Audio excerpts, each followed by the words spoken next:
All right, so we're going to call the March 9th meeting of the Planning Board to order. First, we have a few announcements. Krista, if you want to take us through that. Absolutely. Can everyone hear me? Yep. We just wanted to make a brief announcement to let applicants know of some scam emails that have been going around. The scam emails are saying that they're from the planning board asking for a wire transfer, and we just wanted to make an announcement in case you got one that the town will never ask for a wire transfer, and that it's a scam. And if the town, any town email address will end in .gov. So just a few notes, but thank you. Thanks, Krista. So we are going to open with a continuation from our March 2nd. Okay. Our March 2nd public hearing for application 26-03 for 68 Puritan Lane. Peter, are you able to speak to this again? Yes, sir. Happy to. Perfect. So my two colleagues here, Jared and Joe, were not here for the meeting last week, so you can, if you want to go through the presentation. Bill, who's joined us now, and I obviously are here from that meeting. So if you want to take us through and answer any questions that our colleagues here have before we entertain any motions. So I'll hand it over for you, to you, Peter. Okay. Can I go ahead and share the presentation? Perfect. That would be great.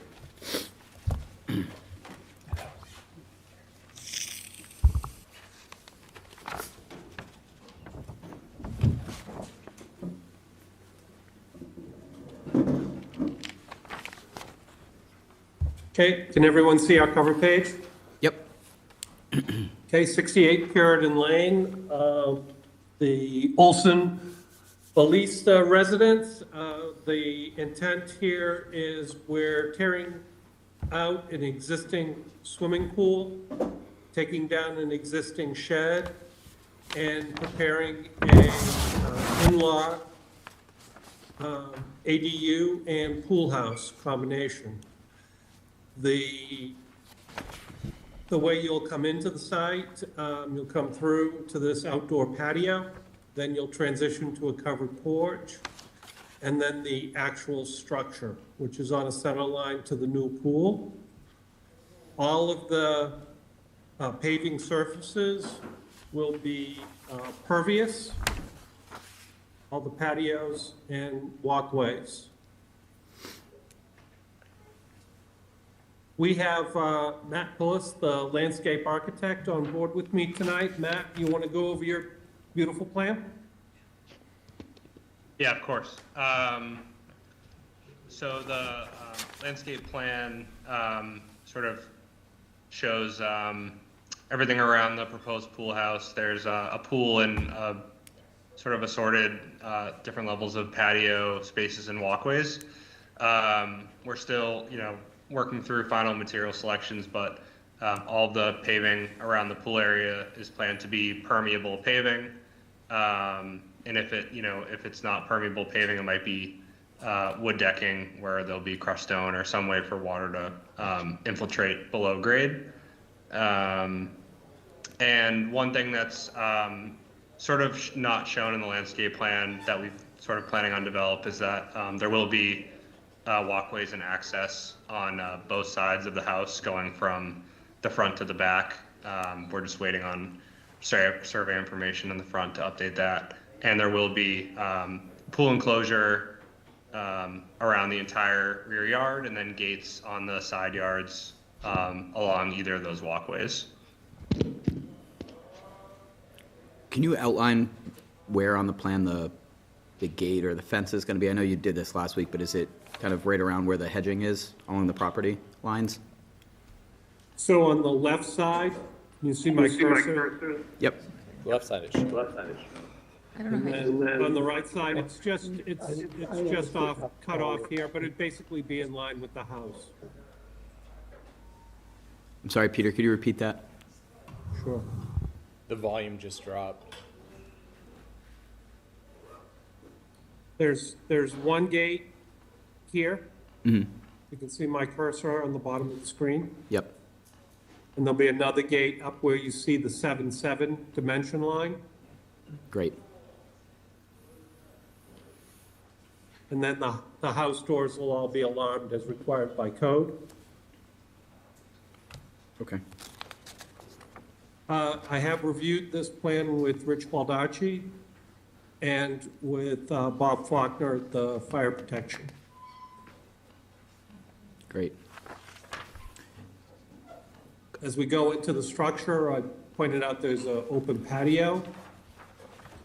There'll be a grill, fireplace, the covered porch, then transition into the pool house ADU, Murphy bed arrangement here, full kitchen, full bath and shower, and we are showing an outdoor shower which will be roofed and hard plumbed into the sewer system. Okay. The structure is conforming with all zoning ordinances, so no relief is being requested. Great. And that's about it for tonight. Thank you. Having been at the last hearing, I had all of my questions exhausted, but wanted to give Jer and Joe any questions you have for the applicant. Feel free to. Very quick question for you. The back of the outdoor fireplace, what is being shown that's on the porch side, the covered porch side? That would be a gas fireplace. A So gas they're actually back-to-back fireplaces, but Excellent, it's thank not you. a see-through. Okay.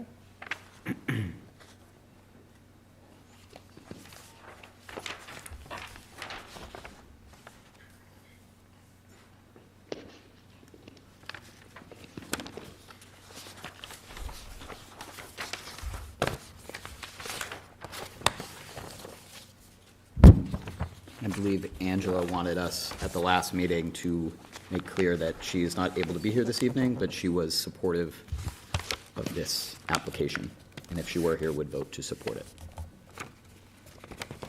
Bill, is that a fair? Yep. Okay. Word for word, I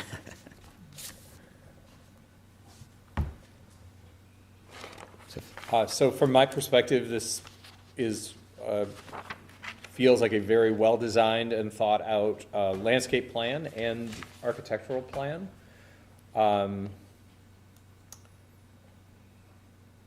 So I really do not see anything that's causing me to question it.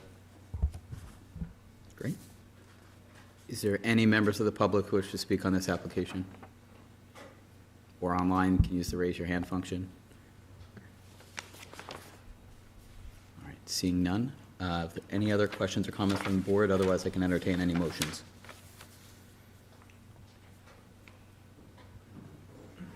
Motion to approve? All right, is there a second? A second. All right, all those in favor of approving a site plan review for application 260360? So I think we believed we need to close the public hearing. Oh, Sorry. right, thank you.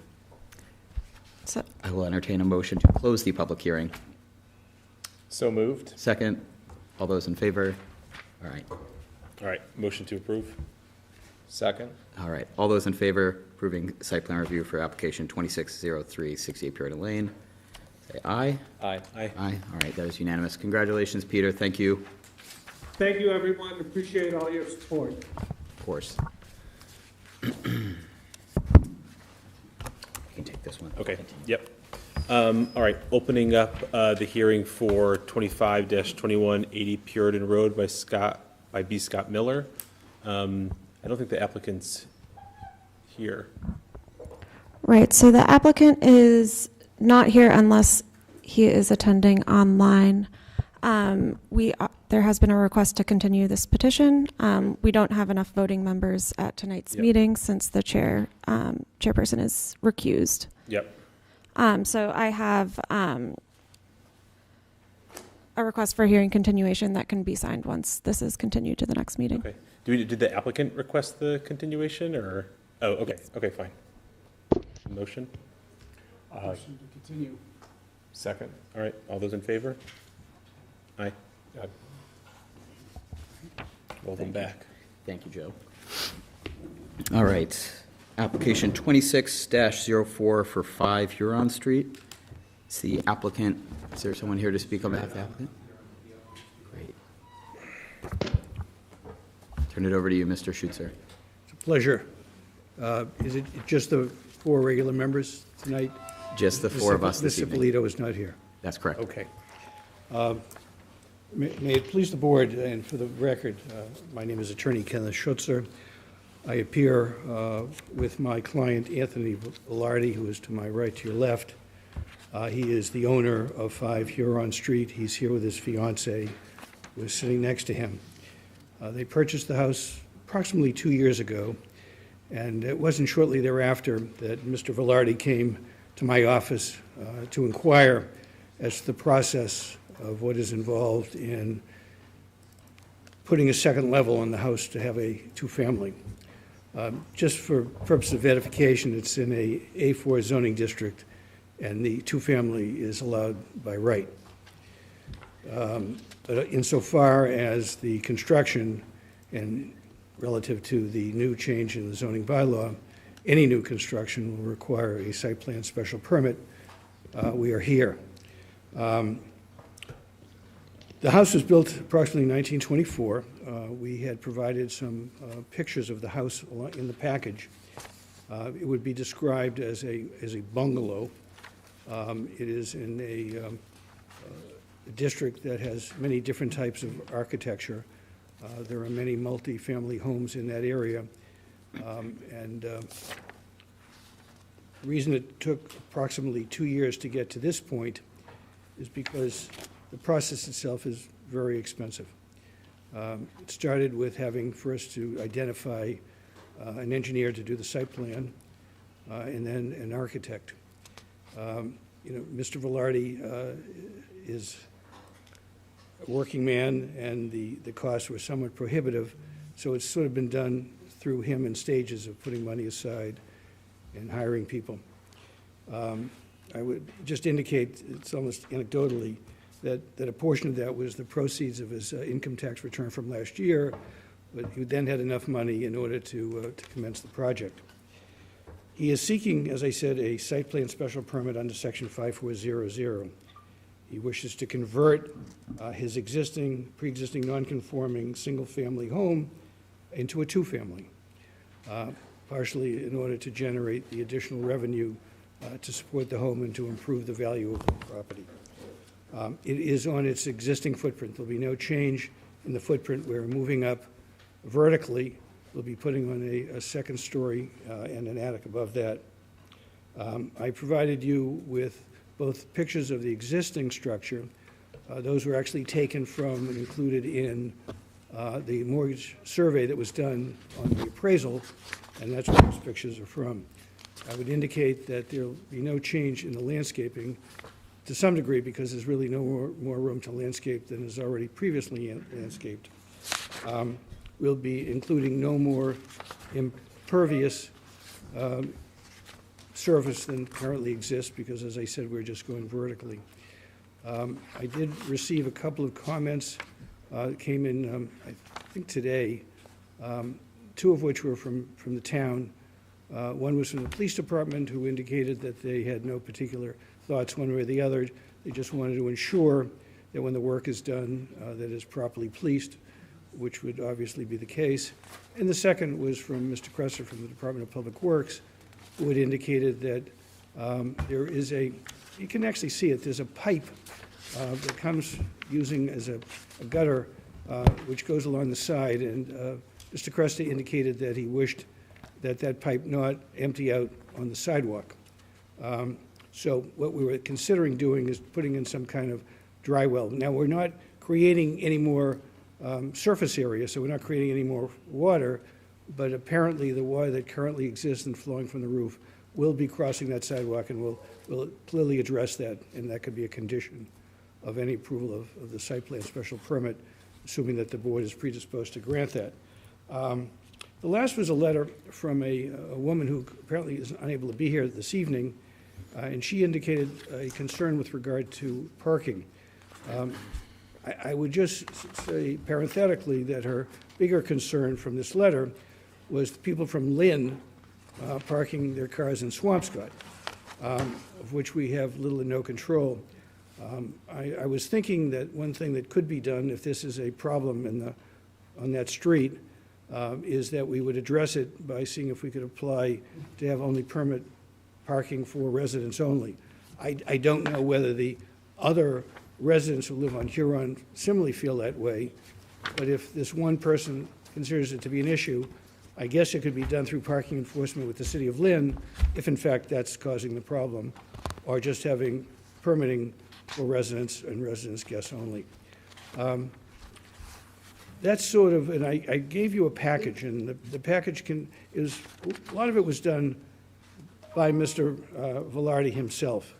He was the author. I put him to work, not because he's an expert, but because he is very much interested in this and did a lot of research. And secondly, because the cost of just hiring independent research. But I think it is basic enough. One of the things that we did discover, and this was sort of at the end, and it happened at the end only because the flood maps changed just within the last couple of months. So when I met with Krista and I met with Rich Baldacci, Rich said, it looks great, except for one caveat that just appeared. And I said, oh no, what now? He said, well, you may not realize this, but you are in a flood zone. To which I said, you're kidding. He said, no, these are the maps. I then immediately spoke to my client who said, we've never had any water, but I can't control, and obviously you could appeal the DEP decision, but it really made an awful lot of sense. So that had to be addressed.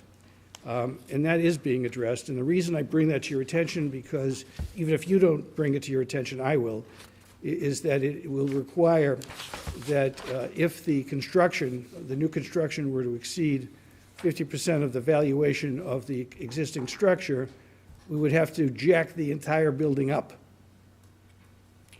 which, from the perspective of both Mr. Baldacci and Krista can speak for herself, made little or no sense in that there are no other houses that have entertained this issue or dealt with this issue or found it problematic.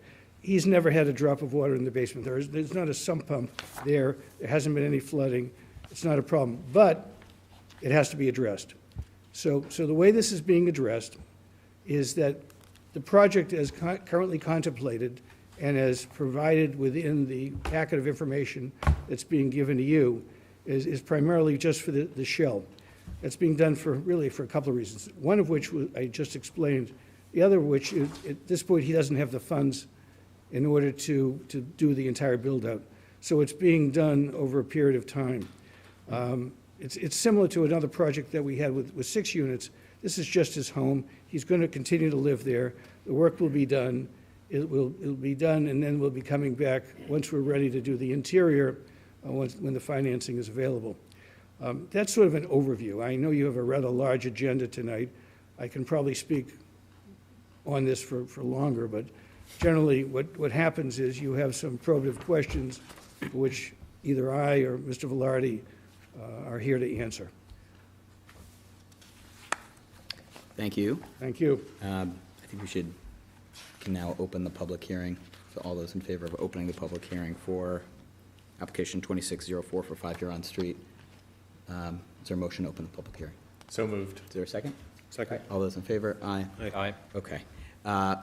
Members of the board, feel free to ask the applicant questions on this, also knowing that this is our first application in our new coastal flood area overlay district. Somebody has to be the first. Yeah. I thought I was going to be the first to ask for a refund on the prepayment I made to the planning board because I fell prey to that.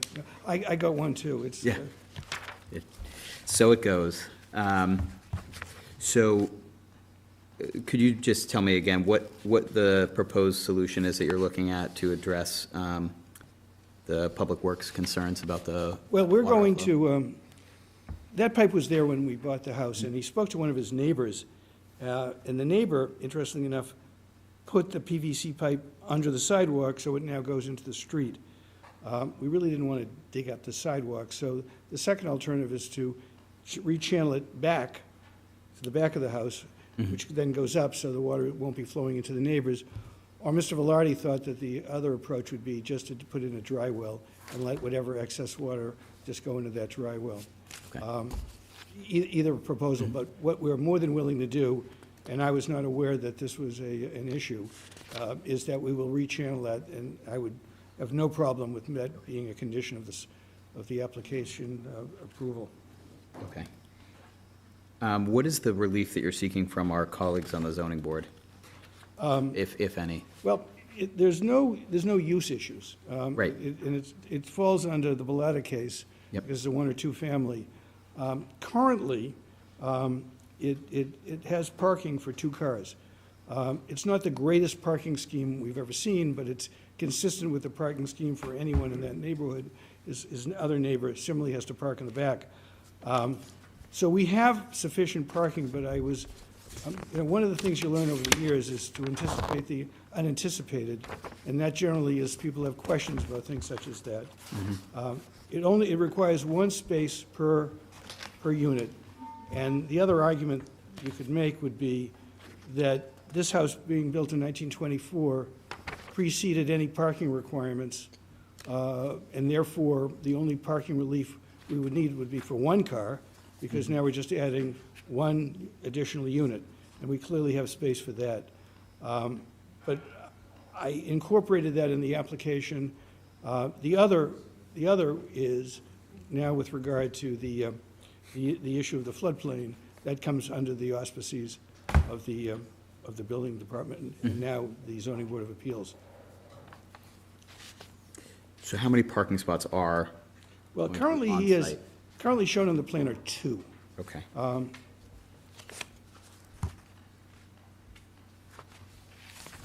But they're sandwiched in the back. Okay. Um, So you would It's need, not the most convenient, it works, sure. but it's not the most convenient parking scheme created, and clearly if there was more property, that would have been addressed. Obviously, one of the overriding issues that come to play is that the areas that the town has designated for multifamily are generally the areas that are most congested. Right. It's ironic, the A1s in town with the larger lots have more space, and therefore it doesn't become a problem, but those are the lots, and that's the district that only permit 1 family. So the irony has never been resolved, other than maybe with an ADU, but the irony is still out there. So we're working within the confines of the lot size, within the confines of the present existing foundation on the lot.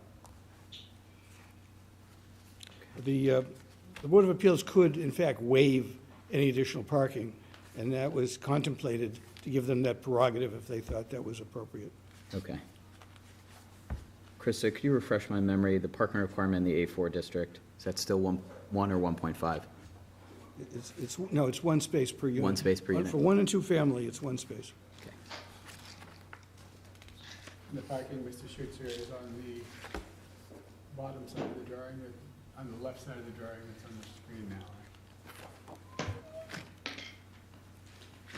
It's the rear of the drawing, you'll see a 1 and a 2, and this like little, Across the top. you're looking at a picture here, and I'm not sure, yes, the same one. it's depicted there.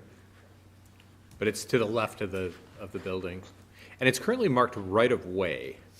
There's a shared driveway Oh. between that house and the other house, so therefore, theoretically, you can't park a car there permanently, because it would theoretically obstruct the right of the abutter to park his car in the back of his house. So that's why you go around.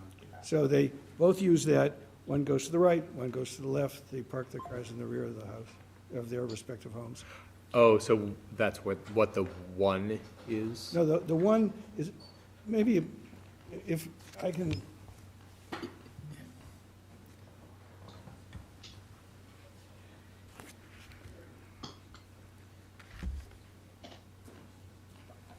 there is a 1 here, which Yeah. is for 1 of the cars, and there's a 2 here. This is parking space 2. Okay. This is parking space one that was put in dotted lines by Chuck Fair, the civil engineer. And then the neighbor, the other neighbor makes a right turn into, okay. Where they park, but we did show where their house is located. And this sidewalk pipe is on the opposite side of the driveway or the driveway side? I'm sorry, The opposite side. The pipe across the sidewalk is. it actually shows, but it goes right across on, I think it's on the right-of-way side, is that correct, Anthony? Oh, the opposite On side. the opposite side. It shows right in, you can see It sort of ends, Okay. it sort of ends before it gets to the sidewalk. This is what it is. So that's collecting all of the roof runoff. Is that It all sort of looks like it's running back next to the house and the downspouts are tied into it. That's what he believes. Okay, yeah. It was probably an attempt to keep it out of the basement. Well, it effectively just sheds the water into the storm drain on the road, the street.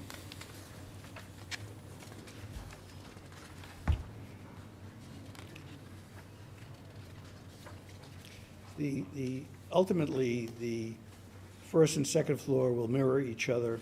It'll be like as if the house was built as a two-family to begin with, as opposed to a bungalow, which it currently is.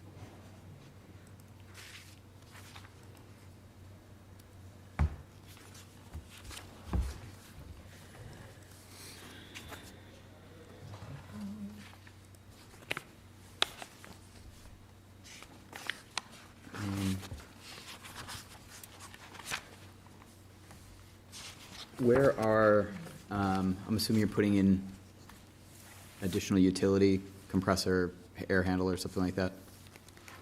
Yeah, so would we have to put? Could you just, yeah. Thanks, Krista.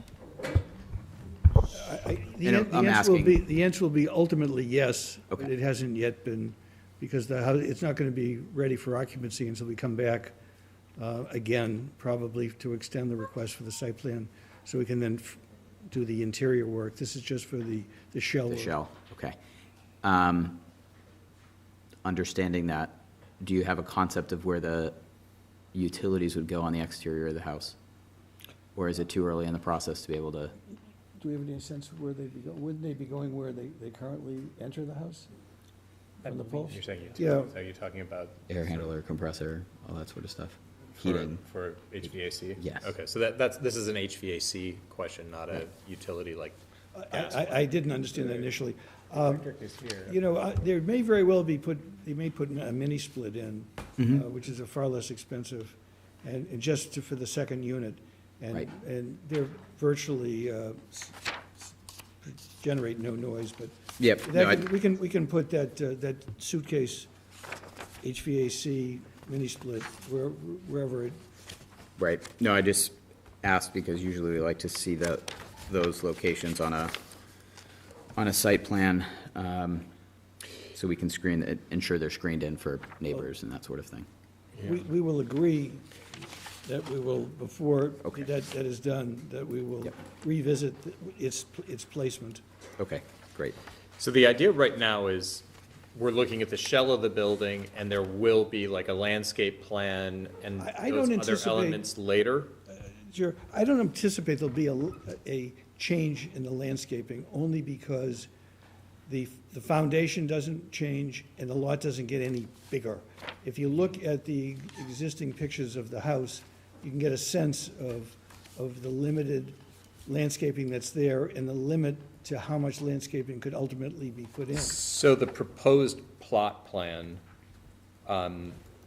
is really what, so the existing in the rear is not a parking spot, that's being added, the number one? They use it, Oh, that is where you park now? Yeah. Okay, so there really isn't this is just calling out where cars park. right. So there's really no change to the landscape since this is the addition of a second floor? No, there'll be none. Okay, so that would be, We're just moving up. Right. And if So- you get a sense of, any of you who've driven through the neighborhood, you'll see a lot of these homes are clearly multifamily homes. The, sort of the missing tooth would be the bungalow, which is the smallest of the homes in that area. So in looking at this, there are drawings, here we are. There's a sketch of the existing condition that sort of presents an idea of what the structure would look like just in basically like story poles. Yeah.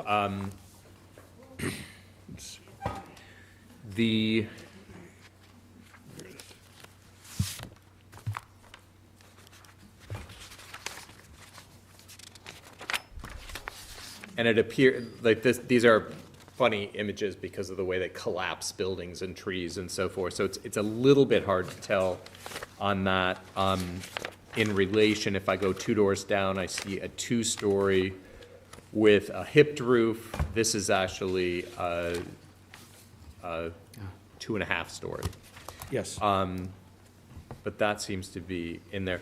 In flipping through this, Hey, Jer, just a note on that. It looks like the building next door has actually also been recently done, just so you know. oh, so looks like it is that's now- taller. It's taller, yeah. Okay. That was basically my question on there, so let me zoom in, because I do think some documentation on the relationship of the adjoining, or the adjacent buildings would be helpful in here just to have on record. This is a very simple thing, but I think there's a drawing error. The front elevation of the house, the top of window is looking like it's not quite 6 feet, which is very low and doesn't align with the rest of the windows. And it may be based on what was put onto the original porch, but it would be very strange from both the interior, and it's sort of messing with the proportions of the windows on the front. So that is something that should be checked. If you look at it, the door is a 6'8" door, and you'll see those windows, the top of window is coming in, and it looks about 8 inches below. I don't have a scale with me. But that should be looked at, because those windows, you'd want those to align with the windows in the rest of the house, especially with a 9-foot ceiling, because you'd be leaving yourself a space of about 3 feet above the window of wall. It's gonna look odd inside and outside, and I think that those were just carryovers from the existing conditions drawing. So I would say that is something that you should look at, because I think in the long run, you'll be happier with it, but it'll make the house look better, but it'll also, the interior of the house, you don't want rooms that have windows at 2 different heights. And just in basically like laying a straight edge on this, they're not aligning.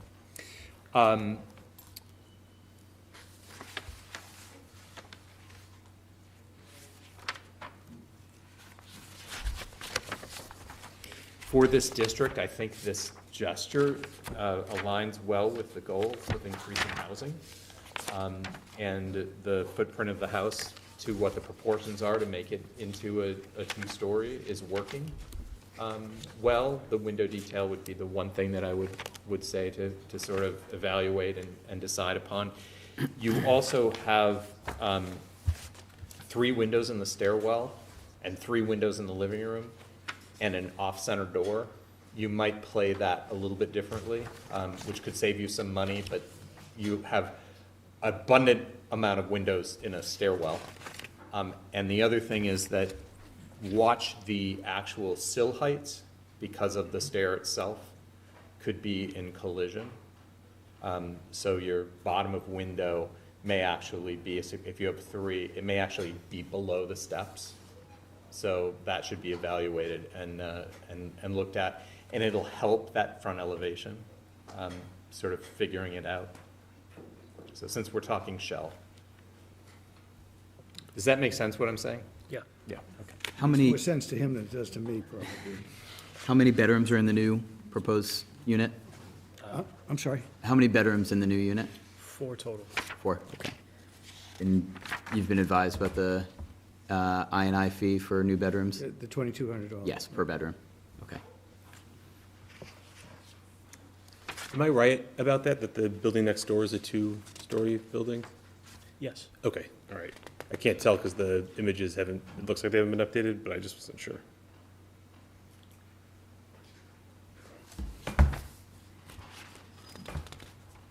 Can you just, I'm still having trouble understanding the parking here. I understand the right-of-way, the shared driveway.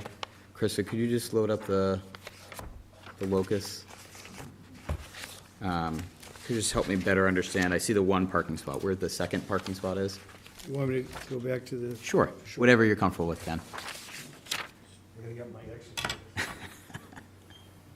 you see my cursor? The two that I'm circling. What we have is,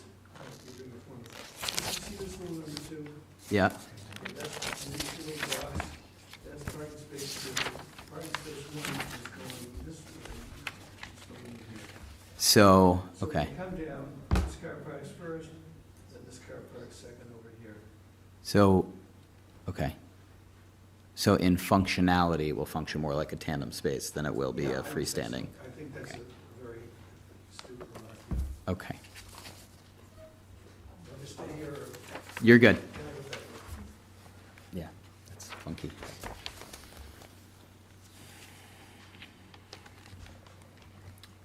Any other comments from the board? I guess my one question is, there is, on the rear of the house, the deck dimension isn't changing. Okay. So you're used to driving around that? Okay. I would only make one last comment. You might know the location with regard to the train station, and, you know, it's one of those areas that was designated not exactly within that corridor for transportation, but it's on the other side of the street, but it does and will effectively allow anyone who decides to live there, who wanted to commute, the ability to utilize the train station. I really think this is what was in mind when they had designated the area. They just carved it out in such a way, I think this particular portion is not exactly within that region. If there's no other questions from the board? Bill, unless you? No, good, Joe? I'm good. Okay, Actually, I do have one, I guess. all right. So the title is zoning board relief and inspector of building appeals. Is there something, I'm sorry, Bill, I can't. so are you looking for relief from the building inspector appeal as well? No, we're going to be, next week, we're going to go This is join form? the zoning board of appeals to iron out the other goes to zoning. issues that I raised. I can clarify. They submitted applications with the same front page and then differentiated. So that is going to zoning board. Okay. And were there any other fire comments or police had a comment? They said, okay. Yep. Mm-hmm. Police had a comment, and I can pull it up on the screen if you want, if you hadn't had a chance to read it. They said they have no objections as proposed, and they just had a reminder of during construction, if they're going to encroach into the sidewalk, potentially having a police detail and caution tape and things like that. That's correct. And has this gone in front of historical commission based on its construction year? The demolition, when the application went in, I've heard nothing from them with regard to setting this up. Yeah, go ahead, John. It hasn't come to us. Where's the age of the building? You see it on here? There was a reference to the 1920s. Oh, John Lehman from Historical Commission. The house is clearly over 75 years old. Yeah. We would normally do the research because it's 100 years old, but it hasn't. What triggers it is a letter to us from the building inspector, and we haven't received one. Okay. Well, if in fact the Historical Commission wishes for us to appear, obviously that's a separate board, separate jurisdiction. Obviously, we're not going to get a building permit of any kind until we meet all the criteria. It had been my understanding that happens immediately upon the application, which had been filed months ago. It might have been right at the heard transition nothing. between building inspectors. I can't explain the Yeah. methodology, but I did speak with Rich Baldacci on this, and we went over it. Had he not sent the letter, John, I can't apologize for him, but we'll clearly, if the board thinks that the commission believes this has historical significance. We can't tell you that. Yeah, we can't opine on that tonight because we're not meeting. I understand, but I think you can make an initial determination whether you even want to see us. And if you do, we'll join, we'll Yeah. to join you. Because this is a partial tear down, we have to do something. We have no choice. Oh, no, I think internally you can do that. Right. I will follow up with the building commissioner, and if it needs to be sent to the historical commission, we'll get that figured out. I think it's safe to say that, I mean, we're not going to, that would be a condition of any approval, would just be to comply with the demolition delay general bylaw review of the historic commission. So that's, goes without saying that that'll be a condition. I think it's almost intuitive. Yeah. That's, Yeah, but we'll make sure it's I just didn't see it listed, Condition. that's why I asked. no, I hadn't heard anything, so my assumption was that that it had gone out. They had determined that it didn't, and they didn't call us before their board. But if Mr. Lehman would like us to appear before the historical commission, if he believes that there's historical significance, we'll have that hearing. What flood zone is this property located in? It's in an AE. Okay. It's not an area subject to overflow or a VE. It's just that apparently, unbeknownst to anyone, it's an area that DEP has, on the new maps, have determined that there is a potential for flooding. Not necessarily in the last 2 years when he's been there.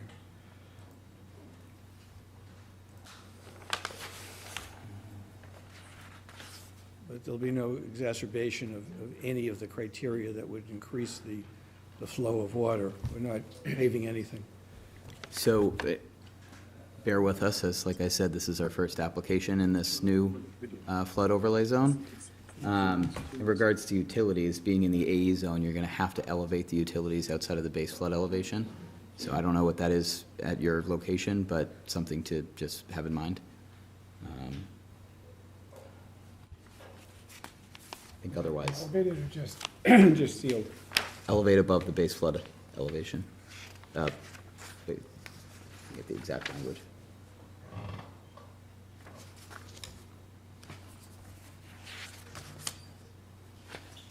Which is how high, do we know? Well, there's a basement in the house, right? Shall not be permitted below the base flood elevation and shall take into consideration long-term effects of sea level rise, storm surge, in determining additional freeboard height above such base flood elevation.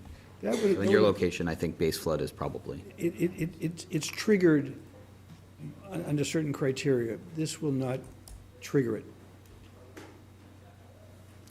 In other words, theoretically, any new construction in a Right. flood zone of a certain type would trigger the demolition of the entire structure, the implementation of either piers or a flow-through foundation, all of which, in this case, will not be required.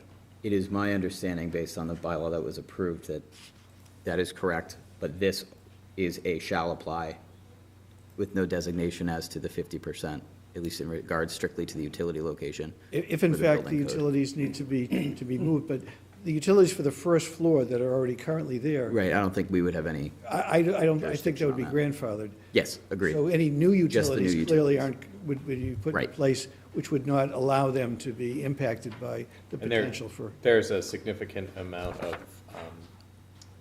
of mechanical space in the attic, too. Okay, Yep. and that's where they'll be. And there were no comments from our floodplain administrator. So that's I didn't know helpful. we had one. Gino? You asked the same question I did. Who is that? Yeah. I was gonna say, another hat. So having gone through the new floodplain bylaw over here, I think with that being said about the additional new utility system needing to be above the base flood elevation, whatever that is, I I don't have any other concerns. You've walked me through the unique parking situation and everything else, so if there's no other questions or comments from the board, we can close the public hearing and go on to our board conversation. Well, Oh, I'm public sorry. comment. Public comment. Yes, of course. How could I forget? Any members of the public who wish to speak on this petition or online can raise their hand.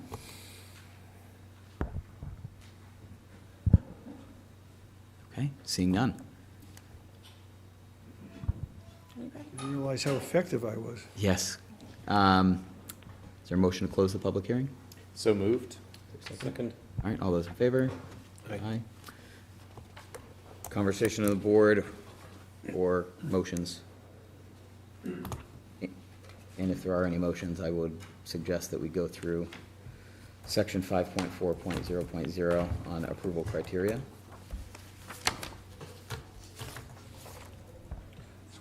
Only if there's a motion.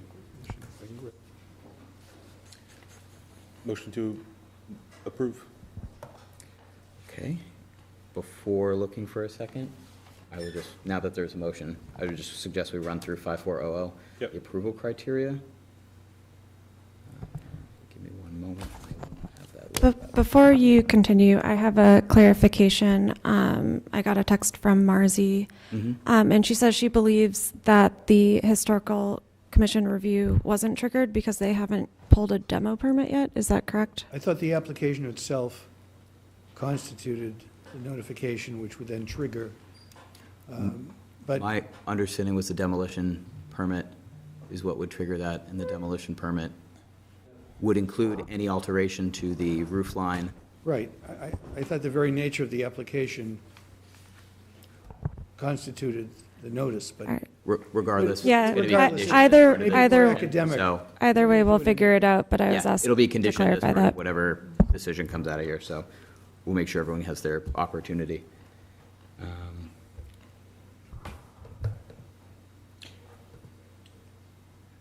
Go ahead. The, not to go back to the front windows, but actually, I'm discovering that in the drawings, it does show that the stair is crossing those windows.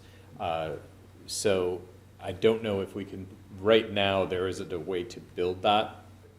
So the front elevation up here, how do we put it through that it would need to be resubmitted with that correction? if you want a condition that Yeah. we make the changes that you suggested, it'll be incorporated, because the plans that'll be submitted with the construction plans will not be approved if they're inconsistent with the Okay. site plan special permit. What is the condition that you're considering? There's, the window's size and height appears to be an error, Enough about Okay. architecture. as they don't align On the with rest of elevation? the house, on the front elevation. Yeah.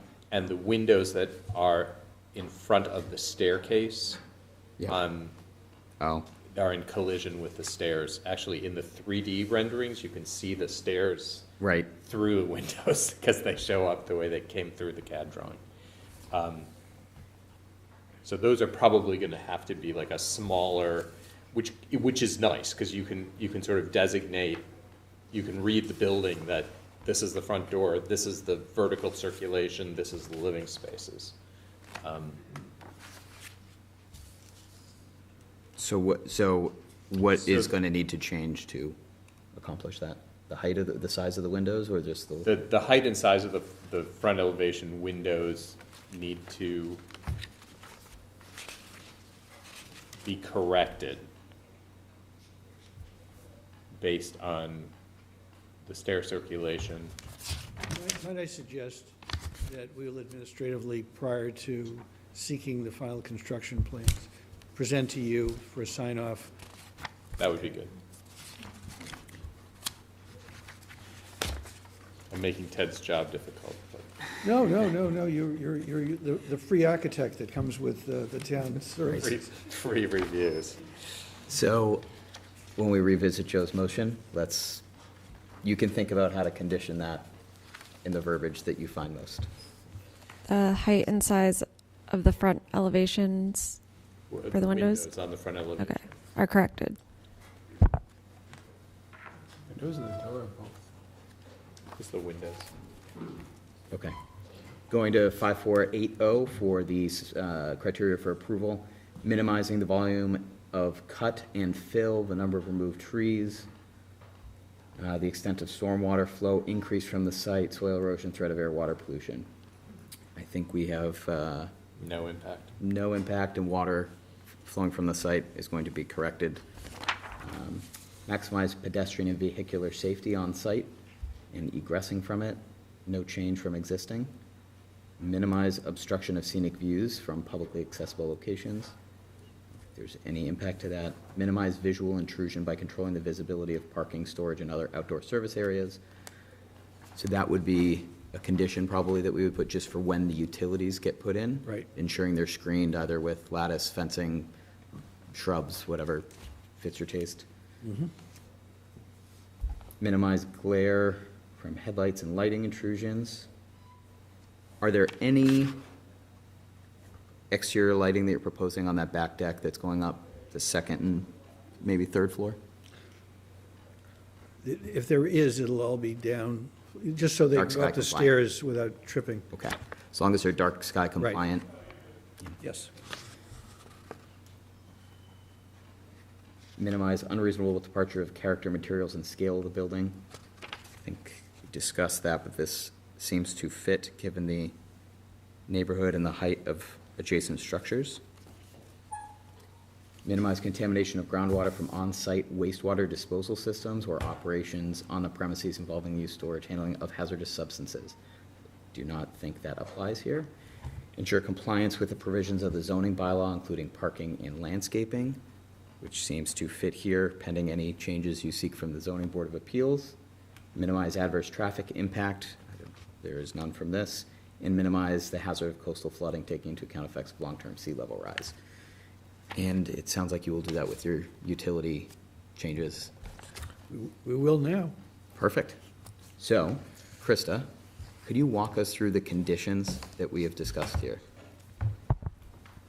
Absolutely. And one that I think was discussed earlier that I just wanted to make sure maybe or not we wanted to add was the Department of Public Works Director's comment today about the draining of that pipe. Is that something that we also wanted to condition? Yes. And you said a dry well is something that... Either a dry well or it'll be redirected away from the sidewalk, So which is currently. all outflow water extrusions from the site will be redirected onto the site or through a dry well on the property. Exactly.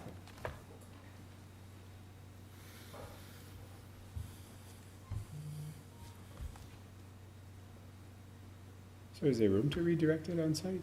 I'm sorry. Is there room to redirect it on site? Yeah, it can go the opposite direction. It need not go toward, it can go towards the back of the lot. This is another street. It's really just a Back downspout that Yeah. they put in to direct the water. But Yeah, you just, but we'll direct it, and apparently now theoretically, it could go on the sidewalk, it could freeze, it could become a problem. So we're going to ensure that we do not impact the sidewalk and in some way redirect it either by dry well or just changing the flow of that PVC pipe. Okay. So the list I have right now is the height and size of the windows of the front elevations are corrected. I don't know if there's anything specific, like the stairway you want to be mentioned, or just that those are corrected. I think it could be a note. Right, I think it could just be subject Okay. to ultimate sign-off. Yeah. The Okay. building commissioner finally gives us the building permit. Okay. So it can kind of be to you administratively, you'll take a look at it. If it still needs some additional work, we will, but hopefully it'll be designed in a way that meets the criteria that. Okay. so Chris, I think we could just condition it upon approval of the building commissioner to approve the minor revisions to the height, size of the front exterior windows. Okay. And then the building commissioner can always defer to the. Right. Yep.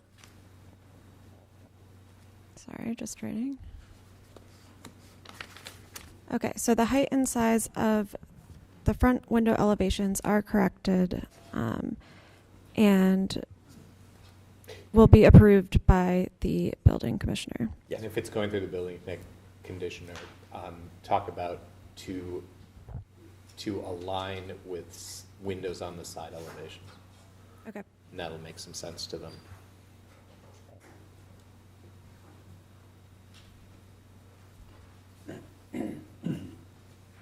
Okay, to align with windows on the side elevations.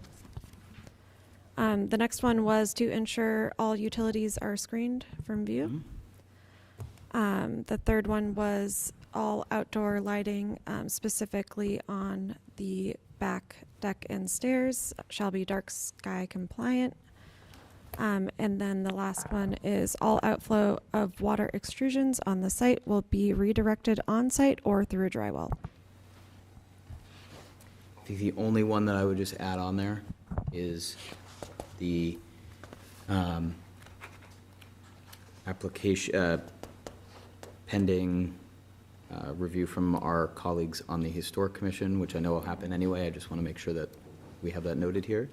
Okay. And then the pursuant to our 4.2.0, the coastal flood area overlay district, any new utilities Okay. for Unit 2 strictly be located at or above FEMA base flood elevation pursuant 4.2.00.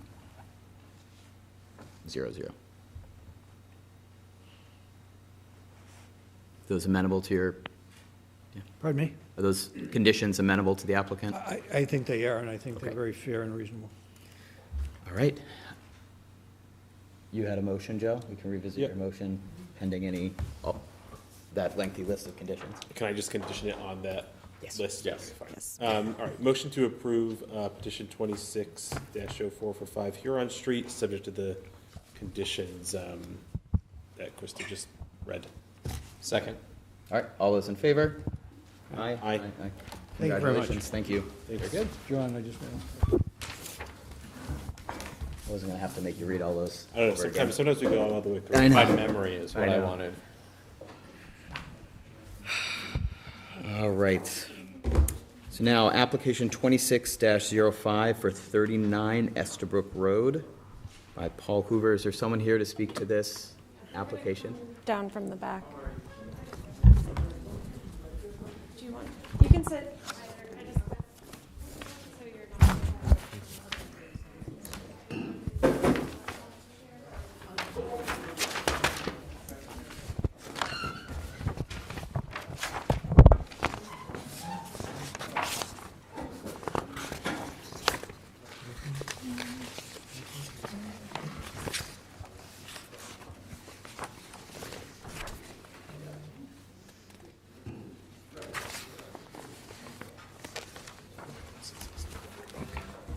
All right.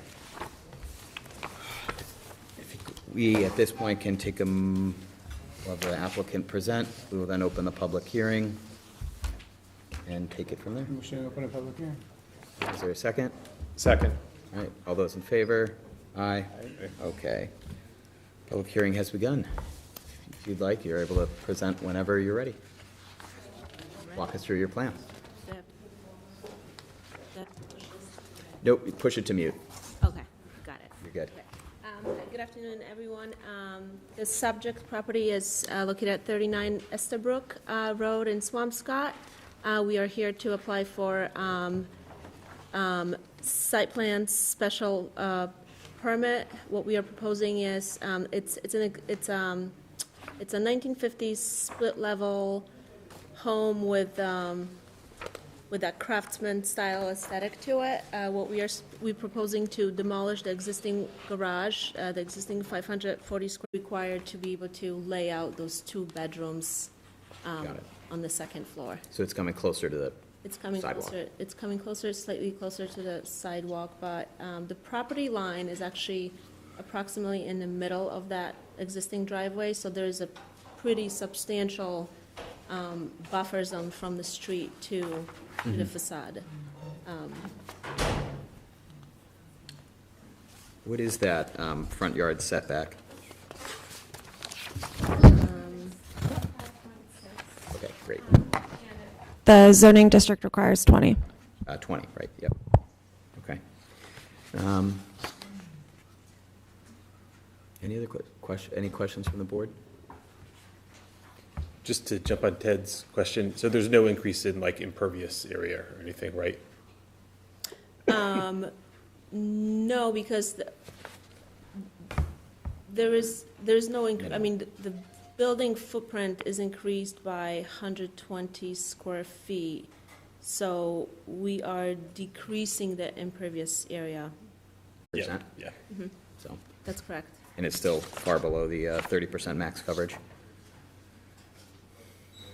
Have you been advised about our infiltration and inflow fee?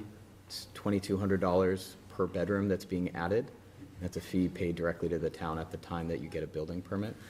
And that's for all new bedroom additions in the town of Swampscott. Did you know that? Now I know. Okay. Thank you. So it's only for additional bedrooms? So if you're adding two, if you have 3 bedrooms and you're going to 5, you just sell it for two bedrooms. Okay.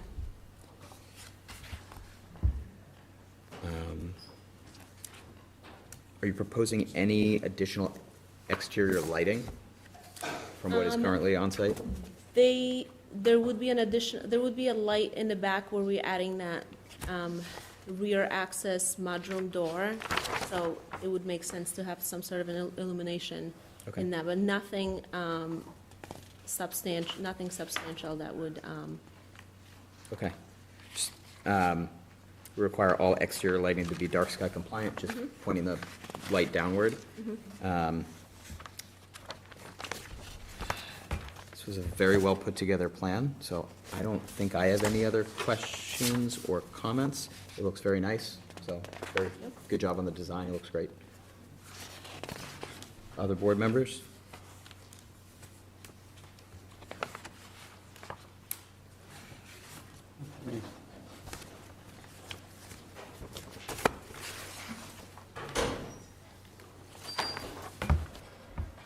Nothing from me? No? Yeah, I think I understand it, and it's very logical. Use of space, the increase to get the 2 bedrooms above the garage, plus a little bit of additional storage in the back of the garage makes a sound reason for extending the footprint. And the loss of driveway doesn't seem like it would impact the neighborhood on parking or anything like that. Good for me. Are there any members of the public who are joining who wish to speak on this agenda item? Or online, they can use the raise your hand feature. Seeing as there's no public comment, I would entertain a motion to close the public hearing. So moved. Is there a second? Second. All right, all those in favor? Aye. All right. This seems relatively straightforward to me. Speaking for myself, I think this is a no-brainer, and I'm not concerned about, I don't have any concerns on this.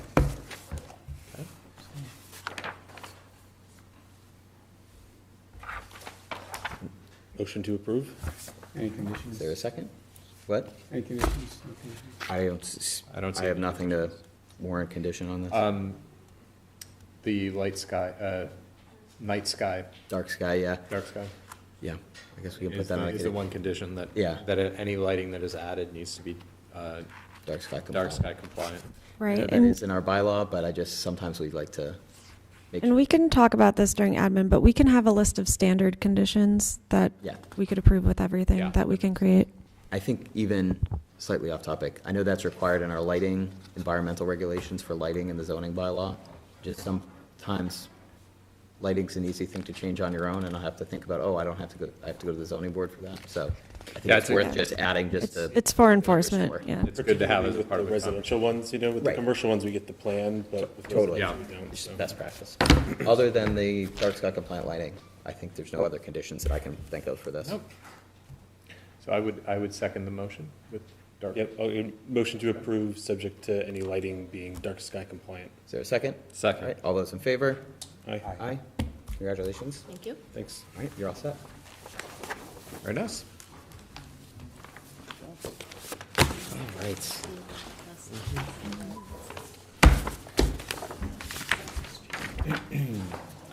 Where are we now? Okay.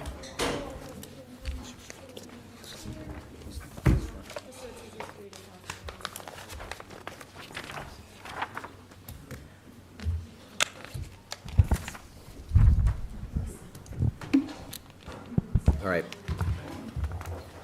Next, we have a non-public hearing item, review and discussion of a pre-application by National Development for a proposed residential multifamily development in the Glover Multifamily Overlay District located at 299 Salem Street. This is something Angela and I apprised the board of several months ago to expect on our agenda in our forthcoming months, and the applicant has decided to join us this evening. So welcome, and I'm happy to turn it over to you to walk us through what you are thinking, and happy to answer any questions you might have, or for the board to give you any reactions that you would find helpful. Sure. Well, to introduce myself, my name is Ryan Murphy. I am a Vice President in Development at National Development. First of all, I want to thank you guys for having us today. Thank you to the board. Thank you to the Historic Commission for weighing in to date. Thank you to Marzi and Krista for keeping us organized to date. It's been extremely helpful to get us to this point.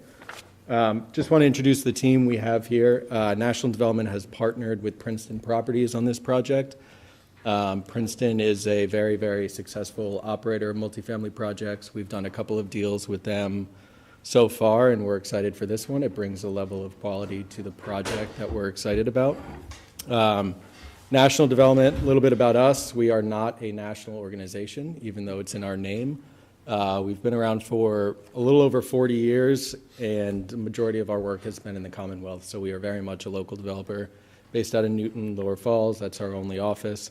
Civil engineering on this project is Bowler, whom I know you guys are all familiar with from the previous application on this site.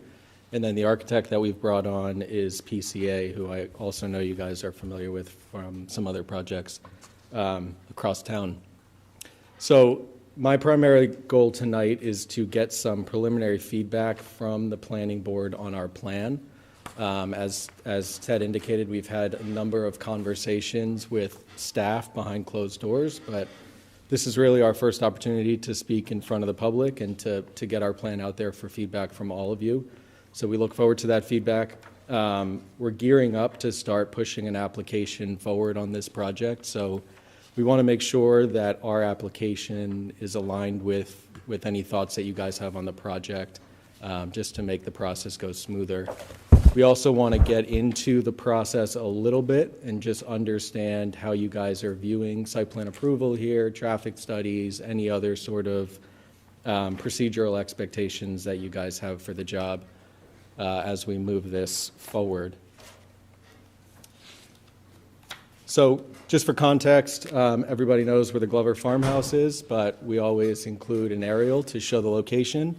So there are a lot of existing structures on this site, and everything that you see highlighted in gray and black are structures that we are proposing to demolish in order to make way for the residential development. But through conversations with the Historic Commission, through conversations with the town, we've learned about the significance of the Glover House. We respect the significance of the Glover House. So the plan that we are proposing today has the portion in blue, which is the original portion of the Glover, remaining in its place. We have had some active conversations with Nancy and the remainder of the Historic Commission about gaining access to the project, to start to study it, to start to design it. What we're showing now is a placeholder based off of information that we have, but we'll continue to refine the footprint of that building as we go through a process with her. When we set out to plan this project, we had a few criterias in mind internally. One was to limit our deviations from the prior approved site plan. Obviously, the preservation of the Glover House is a deviation, so you'll notice some changes to the plan because of that. But a lot of what we were trying to do, unit mix, parking, we were trying to stay as close to what was previously approved as possible. Didn't want to reinvent the wheel here. We just wanted to add the national development in Princeton flavor to make this a successful project, improve the architecture from the outside, make some site improvements for traffic, parking, vehicular movements through the site. But we're largely trying to limit any sort of exceptions that we might have to ask for from all of you.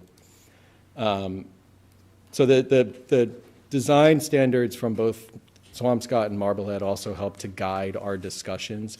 They're very similar in that they lean into a New England aesthetic, as I'll call it.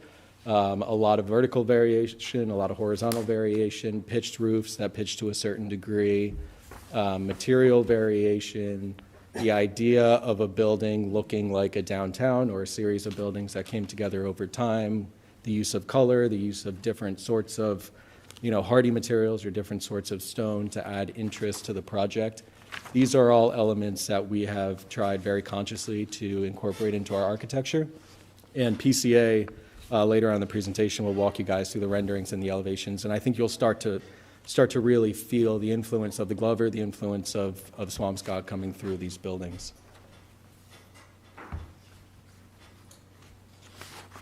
And with that, I'll introduce myself. I'm Steve Materano with Bowler. We just heard we tried to keep a lot of the same context we had from, or that existed from the previous approval and the previous project, including me. So hopefully I can, some of the modifications we've done to the site plan carry through some previous comments we've gotten from this board and the town in general. So I'll just go through the statistics really quick. The site plan looks very similar to what you had before. Obviously, you can see in the upper left-hand corner, and I'm Italian, so it's hard to not point at the screen. You're good. The Glover House in the top left corner, that's probably the most significant modification, is preserving that piece of the house. We've introduced a new parking lot over there, which accesses from where you would access the Glover House today. So we've kept the small driveway in the same location and then just moved it around to the front of the house to create some parking there. And the other three buildings are effectively in the same location. We do have two 4-story buildings, similar height to what the previous approval was, and the one building bottom of the page is 5 stories, really to keep that density in the same place, but freeing up some space to keep it going. So it kind of went up instead of as much building coverage as we originally had. What's the net, and the building in the top of the page is in Marblehead. The other two buildings or the other two residential buildings are here in Swampscott, and then we have the Glover House in Swampscott, and we have one amenity building in each space, and some of that is to balance out lot coverage, open space, to meet the requirements and stay consistent with the previous approvals. The net is 140 units between all three buildings, 96 in Swampscott, 44 in Marblehead. Total was, on this drawing, was 220 parking spaces. The previous approval was 222. So again, trying to stay very consistent with some thoughtful, we think, improvements to this layout. Density is consistent, setbacks are consistent, which is 13.5-foot setback off of Salem Street, and we had a 15-foot setback off of the golf course. So those two are effectively the same as the previous approval, so we really tried to respect those discussions. There was a lot of discussion that came up with that layout, and so we're trying to hold true to that. Open area, open space are compliant in both towns. We'll have some graphics that show the building heights for 5-story buildings, and I'll let the architect show you what that looks like.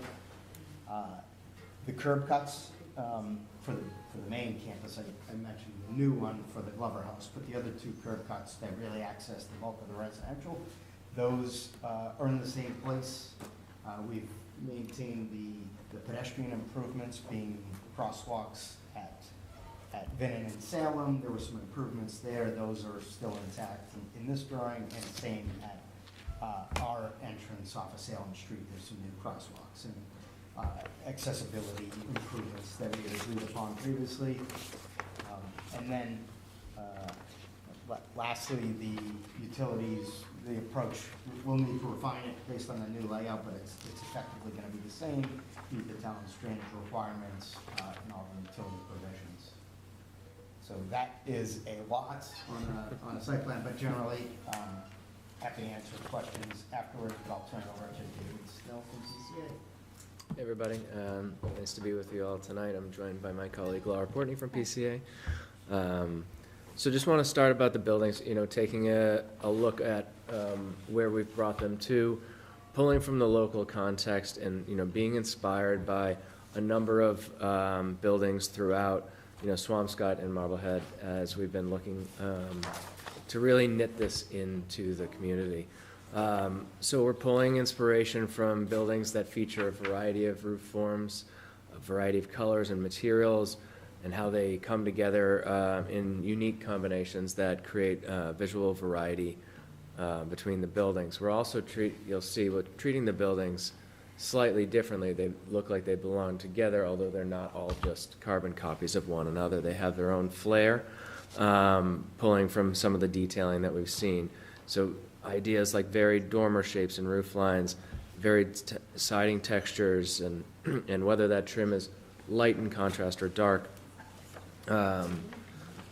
Strengthen the corners or the framing of different elements. You'll see a variety of balcony types throughout, some that are recessed, some that are, extend outward. So again, we're pulling from this context to put together a new language that feels like it is of this area, of New England, of this community, while having a composition that feels of today. Same site plan, just with a little color. Here, just to reinforce, and then we'll kind of walk around what each building is doing. But as Steve mentioned, the two buildings in Swampscott, so building 1 being 4 stories, all units in that one. Building 2 here at 44 units is the 5-story component with a ground floor of parking, although you'll see in our visuals that we're doing quite a bit to screen that parking. And then building 3 being the building in Marblehead, where we have a partial amenity program between that and the single unit adjacent to Glover. So this next image is in an aerial, kind of looking towards the golf course from the intersection of Vinton and Salem. And what you see in the foreground, most importantly, is the Glover House, in its original configuration. And what we tried to do is pull the buildings back from it and keep the facades facing it a little quieter, so that it's really what we believe is framing the Glover House and giving it its due at this corner. You'll see here the variety between all the buildings. You see different kinds of roofs, gables, and hips. You see some with dormer elements. You'll see some balconies that are inset, some that are sitting out forward, some that are partially integrated into these gable pop-outs. You see the building form pop in and out a bit. All of this is to break the scale, to bring these components more into the feeling that we're getting at, pulling from our inspiration. Right here, we're taking a shot at the site entry off of Salem Street here, and what you see is between the two buildings here in Swampscott, a variety of textures, colors, forms. So pulling from some shingles or some clapboards, some stone at the base, windows with the divided light, and the palette that we think is a soft palette that's complementary to the town and to the buildings around us, especially the Glover. You'll see some of these inset balconies. We think we're trying to frame these entry moments with a nice touch here. As we go around and see again from the corners, looking across from the intersection, see the Glover House here in the foreground, and the two buildings where, as I mentioned, where we have the hip roofs there, and, you know, we're taking and framing it. See the palette, the difference between, you know, the more seaside blue with the white accents on the right, and then pulling from a deeper green with dark accents on the left, all to bring that visual variety to pass here. And then at the other side entry point, just giving you another sense of the four-story building here on the Marblehead side. And again, the thinking is nice variety and robust plantings along the street, trying to present a really handsome set of buildings to the town. Bring here just elevations. These are typical elevations of Building 1, showing the combo of hip and shed and gable. And as Steve mentioned, so the building height here, 4 stories on Building 1, 49 feet, is measured to the midpoint of the high point of the roof. Average grade, as we calculate it and finesse it, may move that a few inches up or down. But for right now, we're going off of the base level as we set the stage here. Building 2, typical elevations. Again, give you a sense of some different typologies. This is the 5-story building. You see we're using a double gable on the ends, framing some of these inset balconies. And, just noting again that the parking is all screened. And then, thank you. The height on that one, 60 foot 5 inches on that one. And then Building 3 here is same height as Building 1. And again, you can get a sense of the variety of materials. This is just a building section, but what was nice to show in this is that all of the buildings have the sloped roof language that the design guidelines are shooting at, but they also allow us to have some flat roof on the inside of that. And that's a helpful tool to help us screen all the mechanicals that we'll need for these buildings, so that you won't be visible from view and you can see the sloping roofs around. Coughly, just give you a sense of the buildings. As Steve mentioned and Ryan mentioned, similar unit count and mix. This is Building 1, a series of 1-bedrooms, 1-bedroom dens, and 2 bedrooms. This is Building 2 at the lowest level, the parking, small lobby and some storage areas here. And then up, you can see the mix of units and the variety of the balcony types. This has, 3 conditions: inset, nested, and hanging on its own. And then Building 3 here, similarly, this one has a couple of units on the ground adjacent to Glover. You can see the amenity building is kind of attached to Building 3 here, with the second one that's in Swampscott over here. And we think when we get down to the landscape, the framing of the kind of court that's between all those, I think can be a really nice space on the site.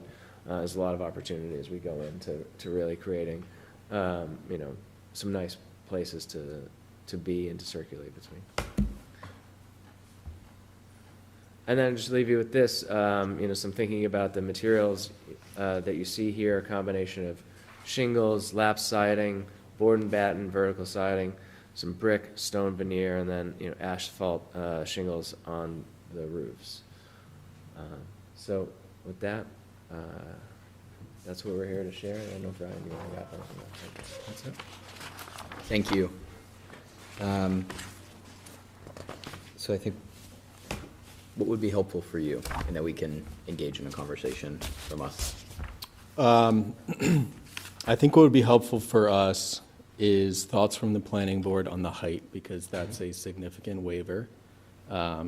As we've discussed, the height is a direct result of the preservation of the Glover and us having to shift the massing around the site in order to keep that unit count that we really need in order to make this project make economic sense in today's market. So feedback from the board on the height, because that's a threshold issue, and we have a process to start internally to start spending money designing. general feedback on the site layout compared to what you all approved previously. Any concerns, any open feedback would be extremely valuable. And then just some feedback on process, next steps, how you want to take this project, given you've approved here before. Sure. So what we can finish up with process. Sounds good. I think for the rest of the board, feel free to ask any questions, and we can make sure we tick off all the questions that they just suggest would be helpful for them. For context, according to our Glover Multifamily Overlay District zoning bylaw, height requirements are 50 feet. A waiver, the planning board can give a waiver for that. So that is the request here, or the feedback they're looking for. The additional waivers, sounds like, is parking, which is similar to the Leggett McCall plan that was approved several years ago. Open space? No? We satisfy. You meet the open space, okay. So really, those are the two big ones, height and parking. So hand it over to the board for any questions, and I've got a list of my own. So I'll start on the height issue. I think the selection of the location of the building that is carrying the greater height makes sense, in the sense of it not dwarfing other buildings, pulling it away from the streets, allowing there to be a foreground and a background. That seems like the logical placement to me.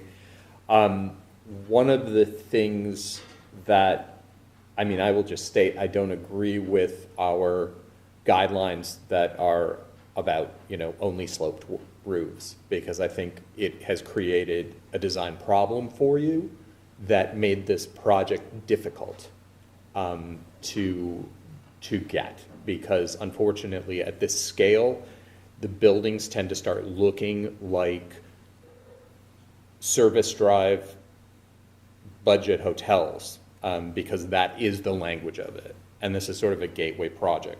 That is a problem we have created for you because of the scale of the buildings. So I would look at one of our biggest challenges is how to break that apart.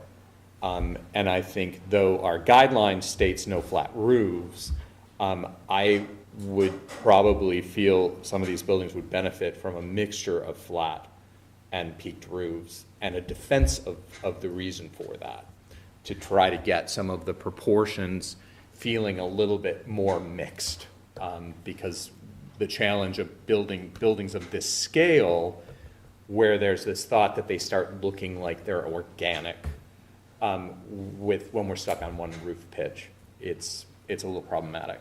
And the other thing with the height limits, when we're coming in with the floor plates as we are, and putting the peak, all of the sloping above that, another thing that could start softening some of the look of it in the massing would be looking at how to bring those down to the half floors.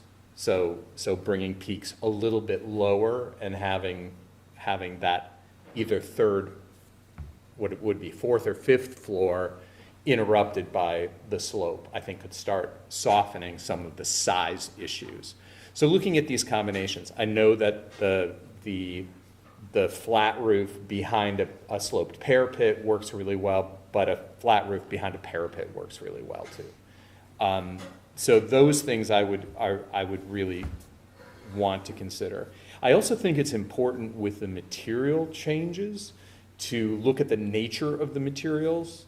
Right now I'm sort of seeing corner boards on brick and corner boards on stone, where they're coming all the way down to the base. And I think material shifts that emphasize floor changes and levels are more logical than if you create a frame and then this gets put in. I would love to see this all in black and white with no finishes on it. And because right now I feel like a lot of the finishes are distracting from what the actual massings of the project are. So really understanding the massings and the roof pitches and so forth, it would almost be easier to see this not rendered, because I feel some of that is there.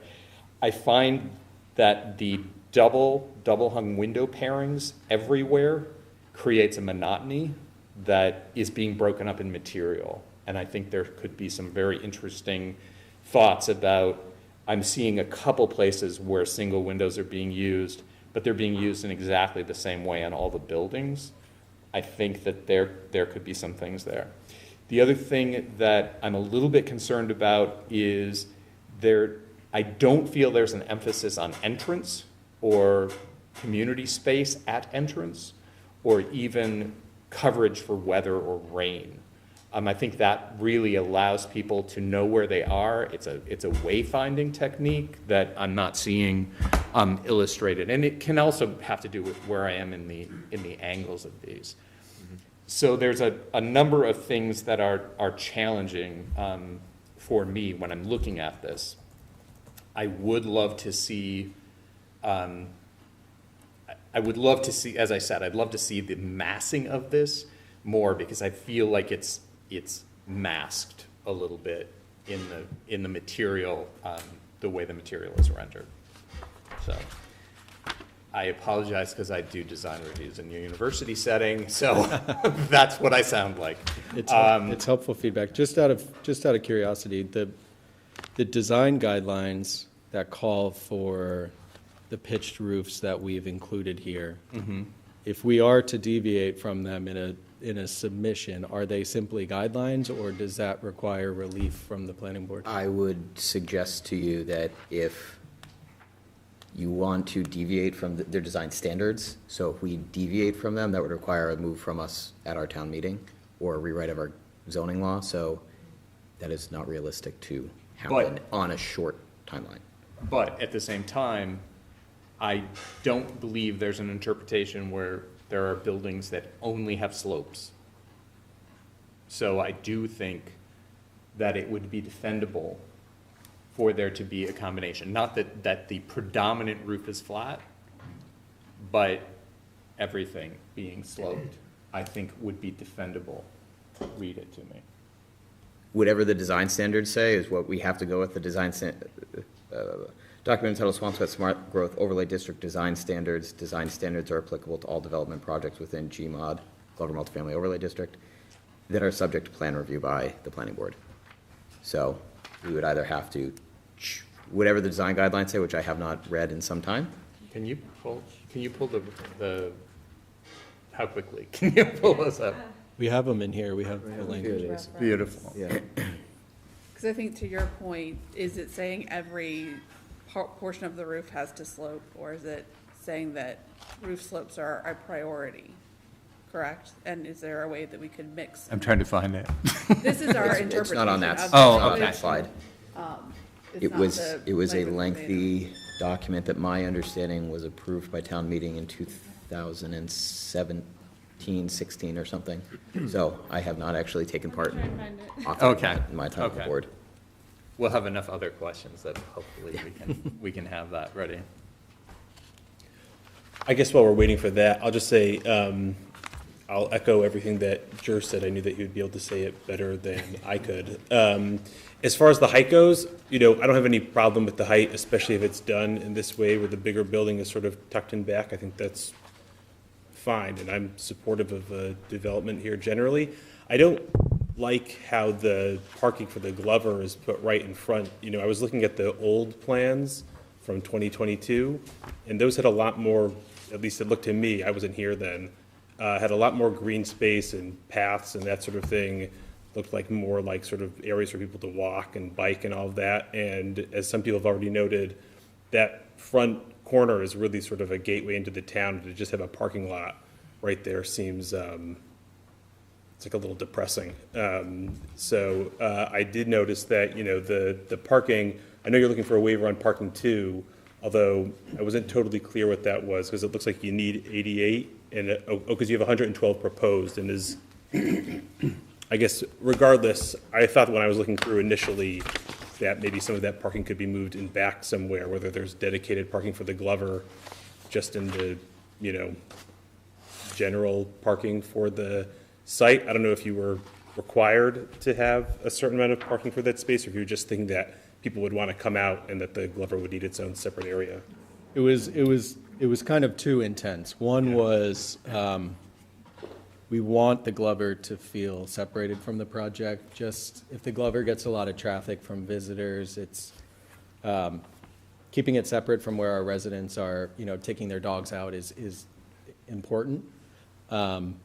We did try to put the parking as far away from the street as possible and make that landscape buffer as large as we could.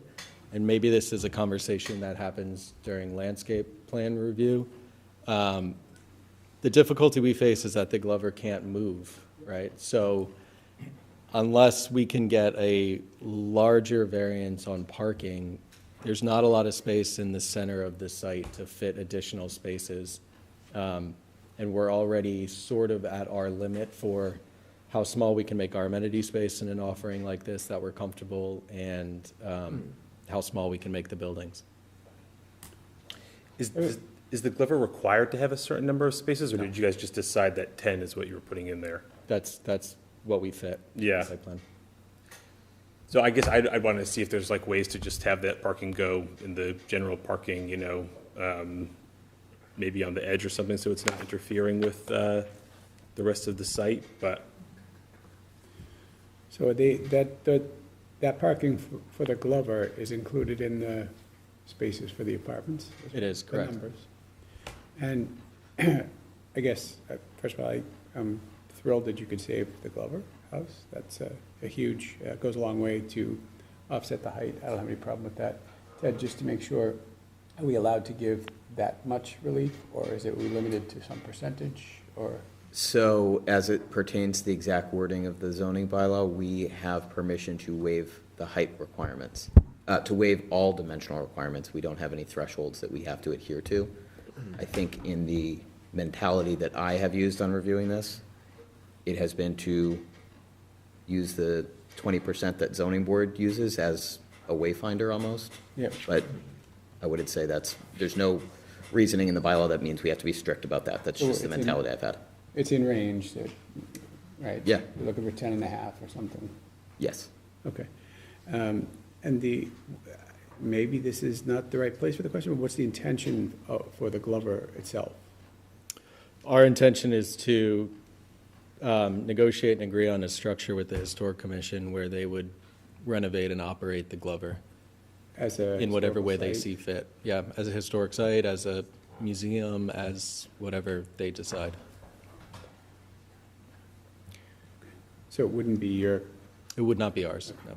The preliminary, to answer that question with a little more detail, I think the preliminary conversations that have taken place between National and the town that I have been part of have indicated some form of 99-year ground lease to this town, the Historic Commission, or another body that all of these parties have approved of, to assume controlled maintenance, all of that, with a intent of whoever that body is, expend the funds to secure the envelope of the building under the same construction timeline as this project would take, and raise the funds privately to pay for that.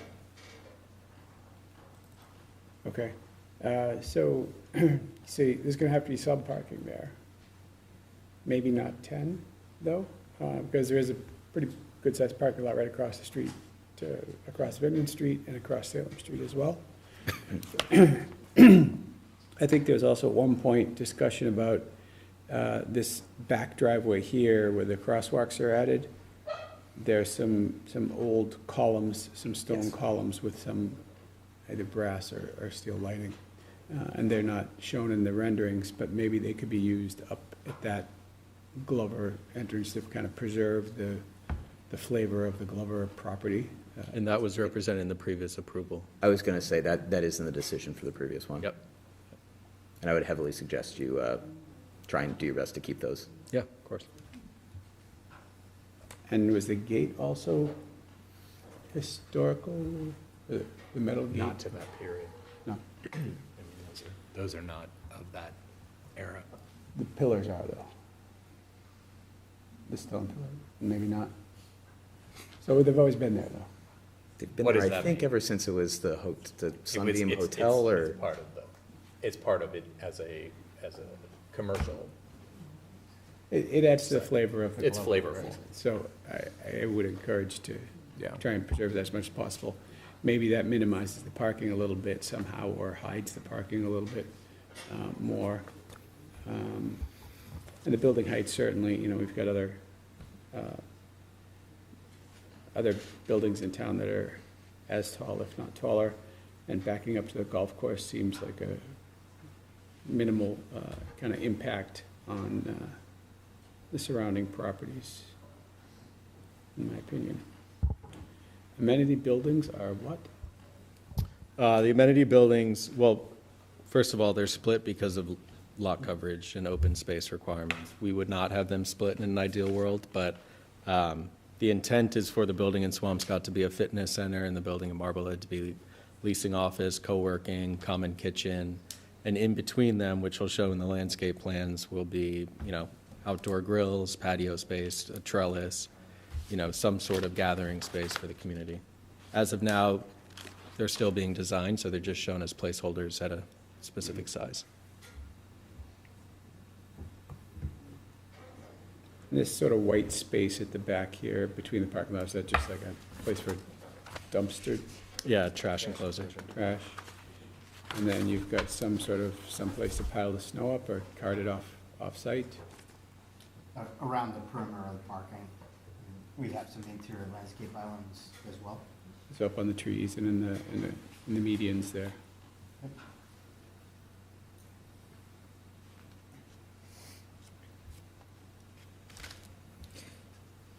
I'm reading this roof.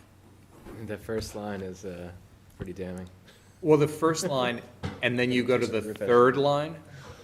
So the first line is, roofs shall be simple and symmetrically pitched. Then the third line is, roof forms should be varied within a block and should be varied within a building, incorporating parapets, decorative cornice treatments, belt courses, and window bays. Simple. It's like, okay. So those two are really contrasting. The other thing that is sort of interesting is number 2, mansard roofs and gambrel roofs are prohibited.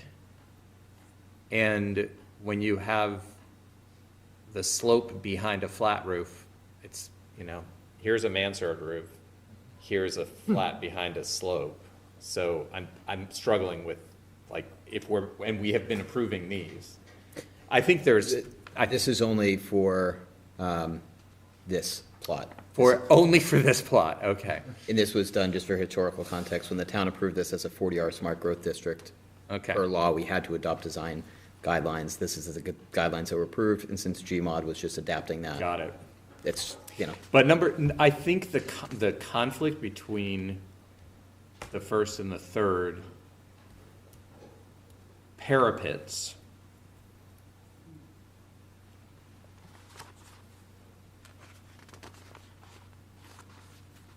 in architecture, parapets there's 2 different uses of that phrase. One is a rail at the top of a mansard, and one is the top of a wall, which conceals a flat roof. I think that there's some room for discussion in there if it was something that helped in the massing and the design of the building. But your other idea of moving them up and down, about where the spring point of them is another, Yeah, because that does give you the ability to start pulling some of these buildings down and making them more different from each other in massing. So it could be that your tall building is allowed to be tall, but we make the other ones feel a little bit shorter and sort of celebrate that you're getting a variance for, since you're getting a variance for it.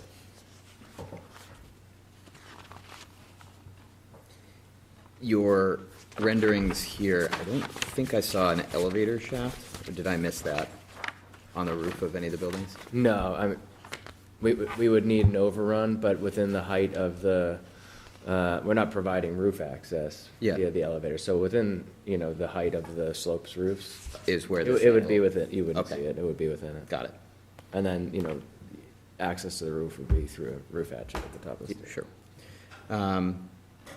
What is the height at the peak of the 4-story buildings and the 5-story building? I understand it was 60 feet and a couple inches or something The on the fourth 5 to the story is midpoint. 54.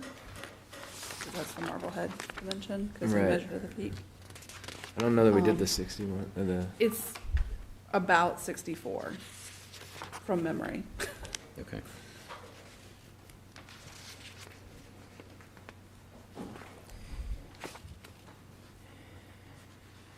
Were there any changes to the interior of the building? I know unit makeup, unit count remained the same, but what accounted for some of the variations in the building sizes?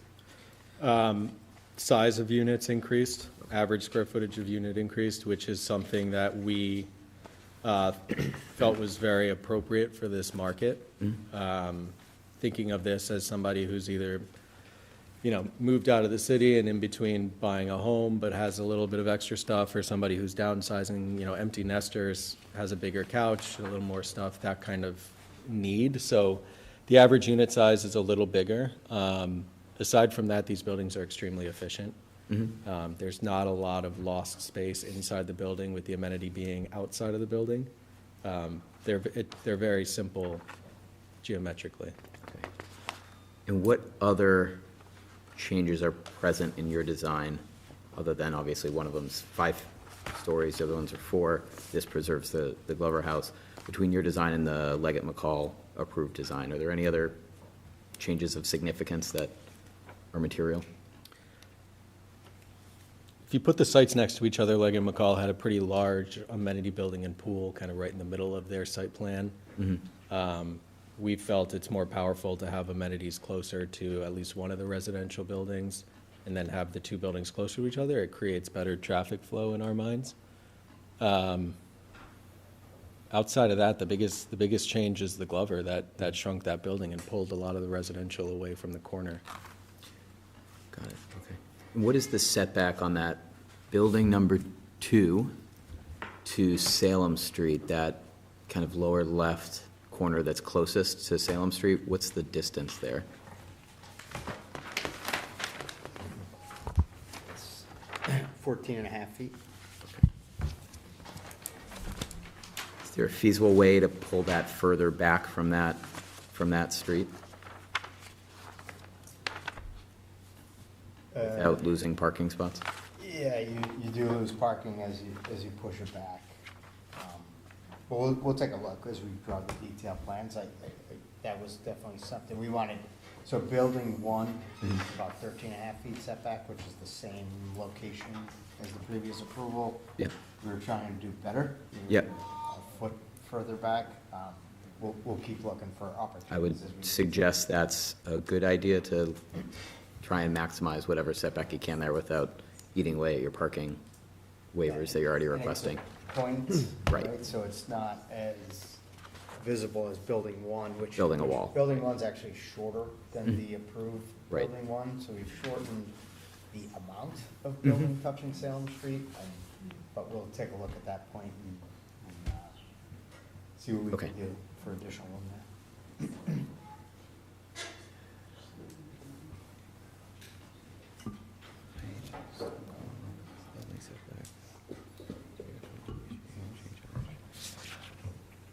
Any other questions from the board, feedback? I know you still need guidance on process, so I'll make sure we answer that before we conclude. And if there's not any further feedback or questions from the board, I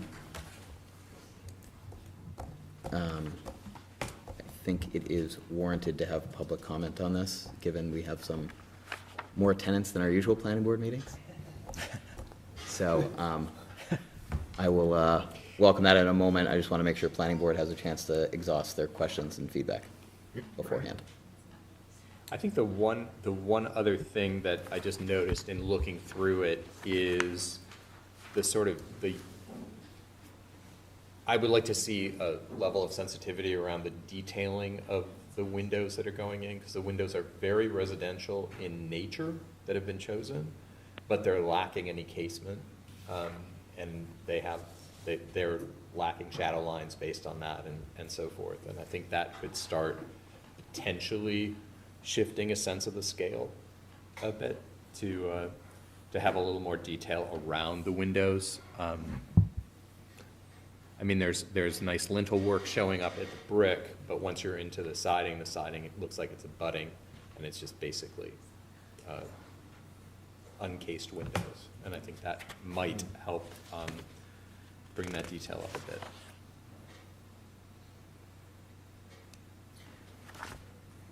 Before I open up to public comment, I will say I appreciate, and I've let your colleagues know this as well, I very much appreciate the keeping the Glover site there and finding a way to have parking there, which I don't think was asked of you, but you kind of did that, so that's very helpful and appreciated.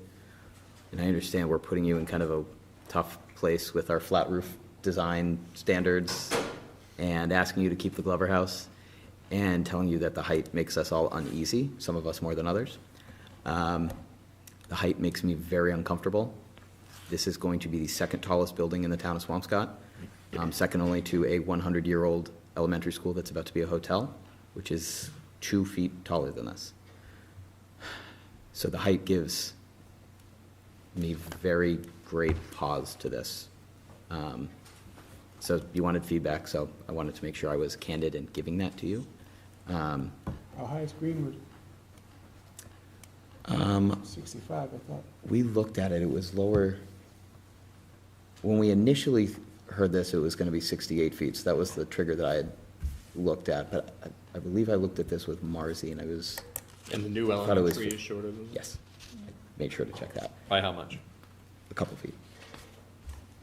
The Hadley is only 2 feet bigger, but... Right. We will double check if this has Double check, changed yeah. since the last version. Yeah. And just as a reaction to that, Ted.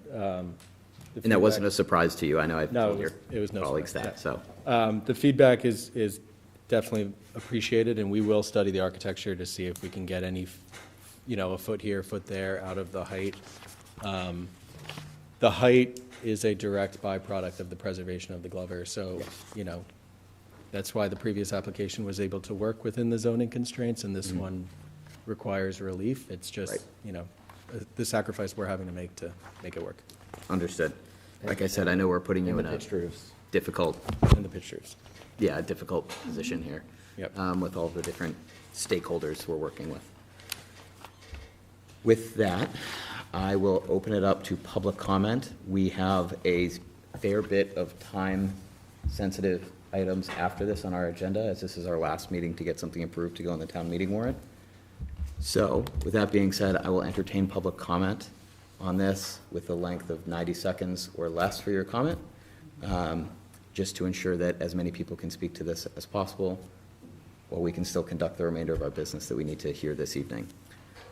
So with that, if any members of the public here or online would like to make a comment on this pre-application review by National Development for the Glover Residences, please come up and grab a microphone or use the raise your hand feature online if you're online and would like to make a comment.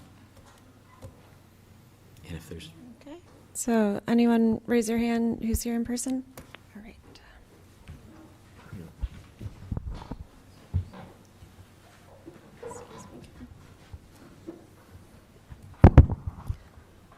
Hi, Nancy Schultz, Chair of the Swampscott Historical Commission.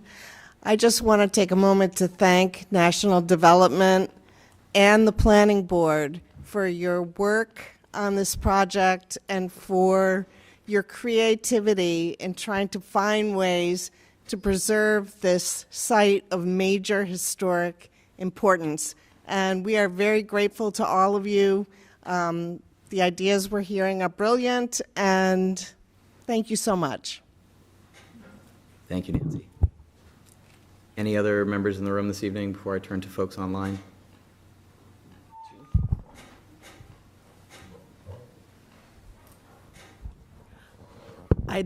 Judy Anderson. I live in Marblehead, actually, 31 Orange Street, Marblehead. Thank you so much for being so conscientious to keep this house standing. It's really wonderful. I was very excited when I read your plan and proposals and seeing all the different variety of building shapes that you were being inspired by at the beginning, and colors as well. Even though colors aren't necessarily historic, that's a different issue. But with the pictures you showed, the photos of other houses that were inspiring you, there was a variety of shapes. And I think if that kind of feeling could be incorporated into the facades and the roof lines dropping down, as someone on the planning board suggested, to remove a little bit of the Motel 6 kind of blockiness, which you've tried to get away from using the balconies and the recesses and so forth. But if the roof lines could have a lot more variety, and the planes, if there was a little variety in the planes, I think that would help a lot to lighten the massing, and it wouldn't look like a big, giant, massive tower. Those are just observations. And I was surprised when I saw the intro and then the drawing. I thought, oh, those did turn out to look like blocky buildings. So I think your inspiration was really on target, and if you could just shift a little bit of those roof lines and planes, and especially maybe some less modern materials in some of your choices. A couple of your choices make that very modern. That might help. Thank you for your comment. Thanks. Yeah, thank you. Any other members of the public in person tonight who wish to make a comment? Okay. Any members of the public who are joining us online who would like to make a comment on this? You can use the raise your hand feature. Only if you can find it. Only if you can find it. Okay, seeing none, we will close public comment on this topic. As far as the next steps, you are entitled to as many pre-application meetings as you like, but I obviously understand you want to start proceeding with building and designing your building. So any changes you make here, if you want to come back for another pre-application and get further feedback, that option is available to you. If you want to go for a full application, that would require a public hearing, obviously from us and our dear colleagues in Marblehead, who I know most of which are online with us tonight watching this.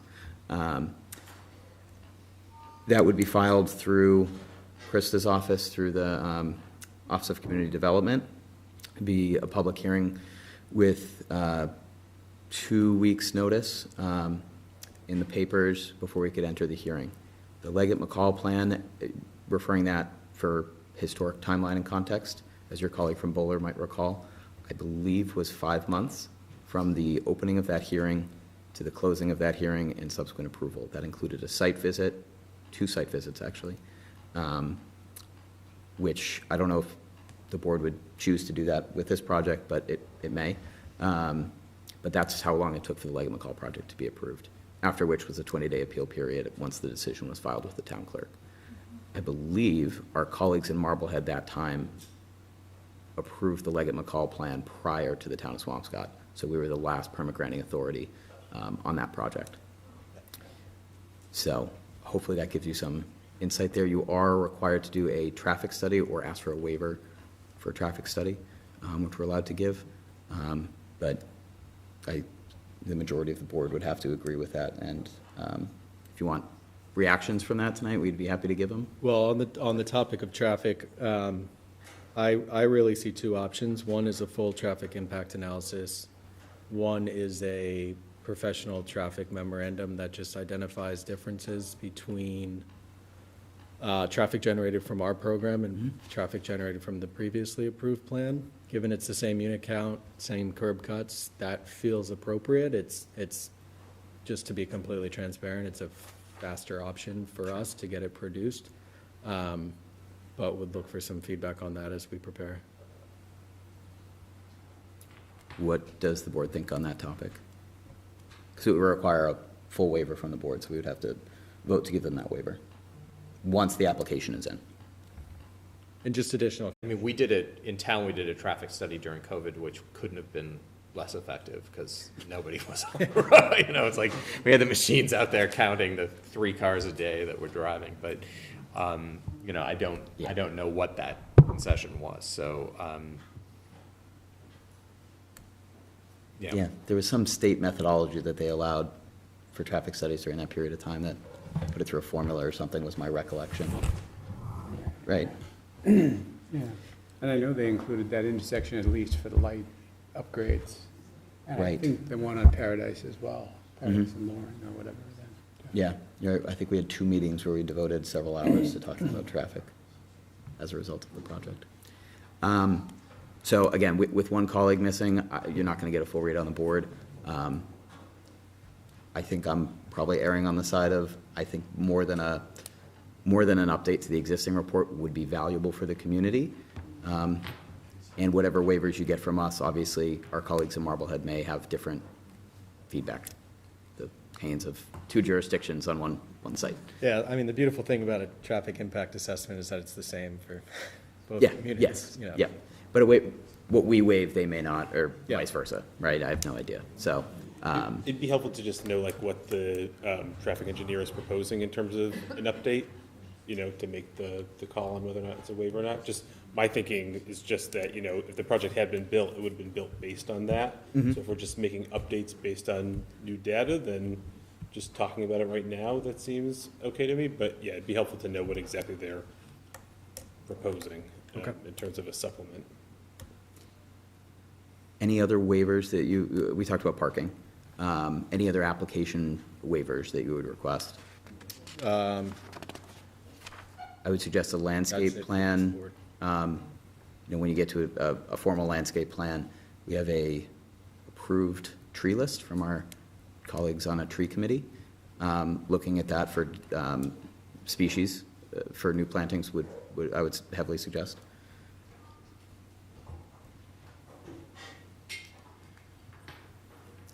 Krista, any other things that you think would be helpful for the applicant to know or for the board to weigh in on here?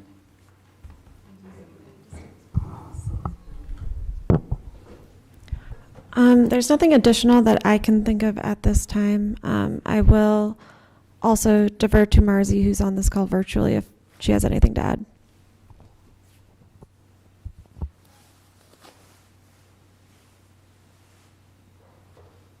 Thank you, Krista, and good evening, board. No, I don't have any further comments. Thank you. Thank you, Marzi. Trying to think, is there anything else? Any other feedback from the board for these guys?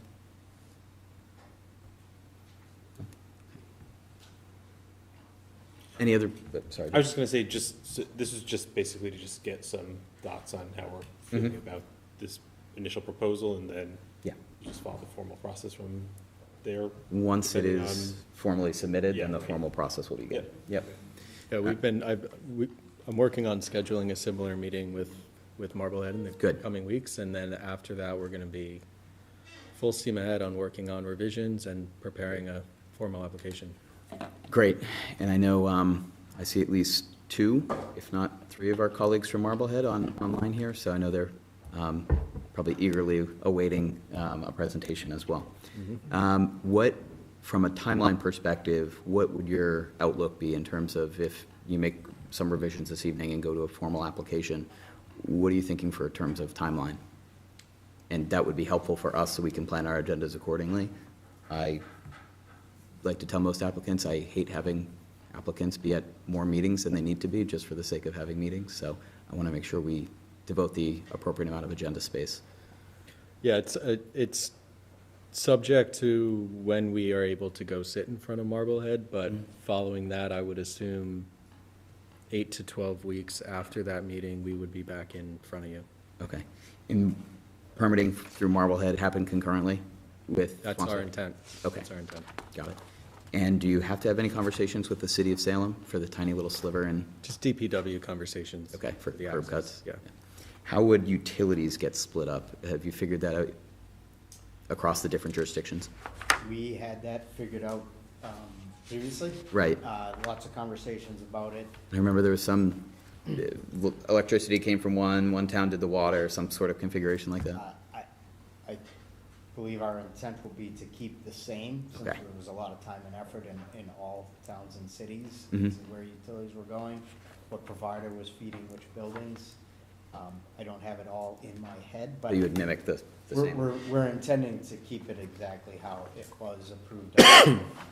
Okay. Minus the Glover House and some of the amenity buildings will need a different approach, but will be consistent with those approvals. Okay. And in terms of the Glover House remaining on-site intact. Have you had any further conversations from the ones that I've been privy to with our colleagues on the Historic Commission or the town in regards to whatever legal arrangement, protections, whatever you guys would have to work on with them for the use of that site? We have not since we had the big in-person meeting. We are likely to pick up those conversations in the coming weeks, hopefully with access to the Glover and pricing and designing. And once we hit the ground running, it would be good for them too as well. Okay. What is the construction timeline from you get approval from us and Marblehead? What does timeline look like for construction for you? In a perfect world. 18 to 24 months, depending on how we phase it, to build everything. Okay. As you guys are aware, these are passive house projects, which take a little bit more time to design, a little bit more time to permit, a little bit more time to build, but 24 months is a good conservative estimate. Okay. And is that the same timeline you would look for the folks working on the Glover House to kind of wrap up their envelope upkeep? Yeah, the important thing for us is that by the time we have residents, heads in beds, that the presentation of that building is acceptable. Sure. Right?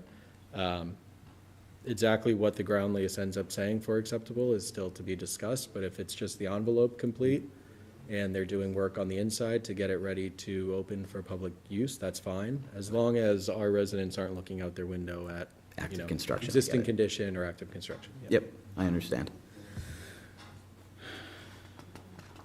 I think that's all the questions and feedback that I have. Is there anything that we did not answer for you that would be helpful? I don't think so. I think that was extremely helpful. Feedback was great. Okay. I would leave you with this. If you can find a couple feet here or there to save, a couple feet matters when you're just 10 feet over. So if you're able to save a foot, that's a step in the right direction. Okay. So thank you. Thank you very much. Thank you.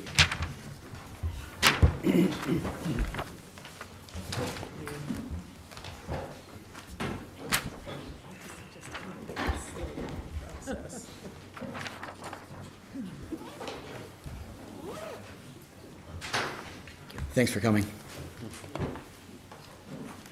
Was the Glover House itself has to come for a permit at all? No. The Glover House itself will need a permit at all from us.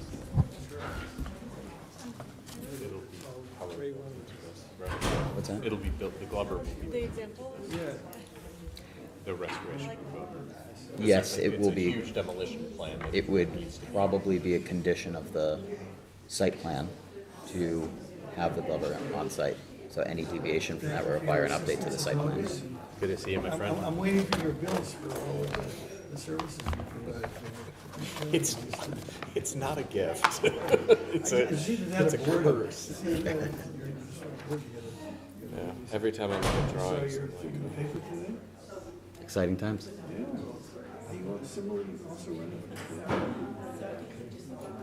so you're stepping down from planning? Only if elected? No, I'm on the ballot. I would be up for re-election. Be up for re-election. Yeah. So if I was elected, I couldn't. If I was elected to both, it would be a vacancy. So there's a vacancy that will be a write-in? It looks that way. Okay. So we'll need to work on that.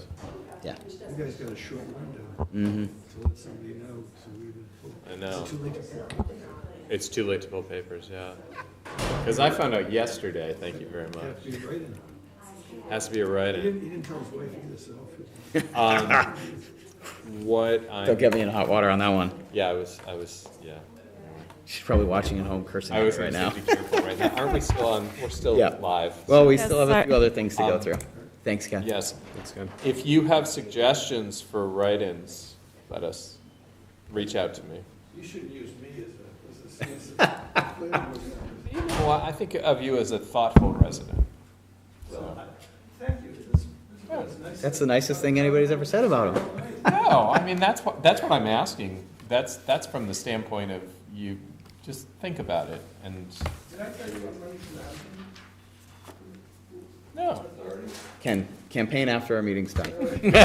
We'll see you later, Ken. Yeah. Thanks, Ken. Thank you. Okay, so moving on to the next agenda item. I felt like we all needed a little break there, so. Yeah. I know. We have a few items to discuss about potential changes to the Swampscott zoning bylaw. This is the last planning board meeting before the warrant needs to be submitted. So we do have language for administrative site plan special permit review. I know this isn't the first time the board has seen this, and there wasn't much comment at last week's special meeting, so just hoping to get final thoughts on this proposed language from the board to see if there are any potential changes before submitting for the warrant for town meeting.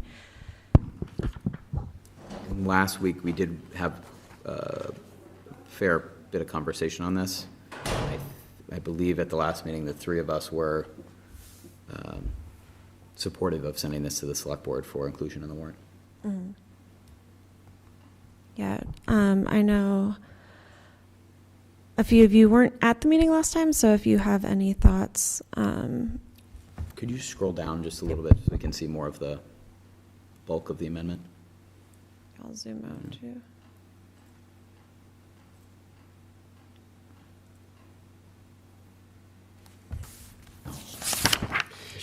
Can you talk me through 5410 the applicability?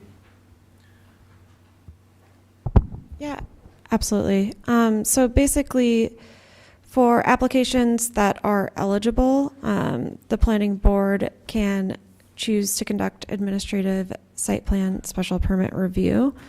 This is something that the board basically may do if the application meets the eligibility requirements, and by administrative review, it would be streamlining the process, so it wouldn't have to go through all of the public hearing notifications, and it would make it a little simpler for applications that are not proposing significant changes to come back before the board. And we call it administrative because it doesn't need to adhere to those public hearing notification requirements. Okay. And this is a significant change from where we are right now? This is all new. Yeah, this is, so it's all red, it's all new language that isn't in the code. So basically, walking you through it from start to finish. Purpose basically explains why we're proposing this, which is more efficient and timely review of more minor modifications to site plans that have previously been approved by the board. Okay. That's the piece I was missing in my head. Yeah, all of this is only for previously approved site plans. So if there's a change in tonight, if we approved 68 Puritan Lane for the ADU, if they came back tomorrow and said something changed, we want the building to be 1 foot shorter, we would have to reissue a new public hearing. Got it. Go to the papers. They would have to spend $500. And that's where the sole discretion comes in. All right. Yes. But for big that's where the may is to give us the leeway if it's a huge project and it's technically we're adding a floor. Yeah. Right. It's still eligible, but we feel despite that, it still deserves a public hearing. We have the authority to right. require it still. And this is where the eligibility criteria come in. The modification can't result in more than 10% increase or decrease in the building footprint. So it can't be significant changes to what's already been approved in that sense of what's been allowed footprint-wise. You can't have administrative site plan review for something that what they're proposing would require additional relief, dimensional or otherwise. If it's going to encroach into a setback, that wouldn't qualify it for administrative review. You can't introduce new uses, things like that.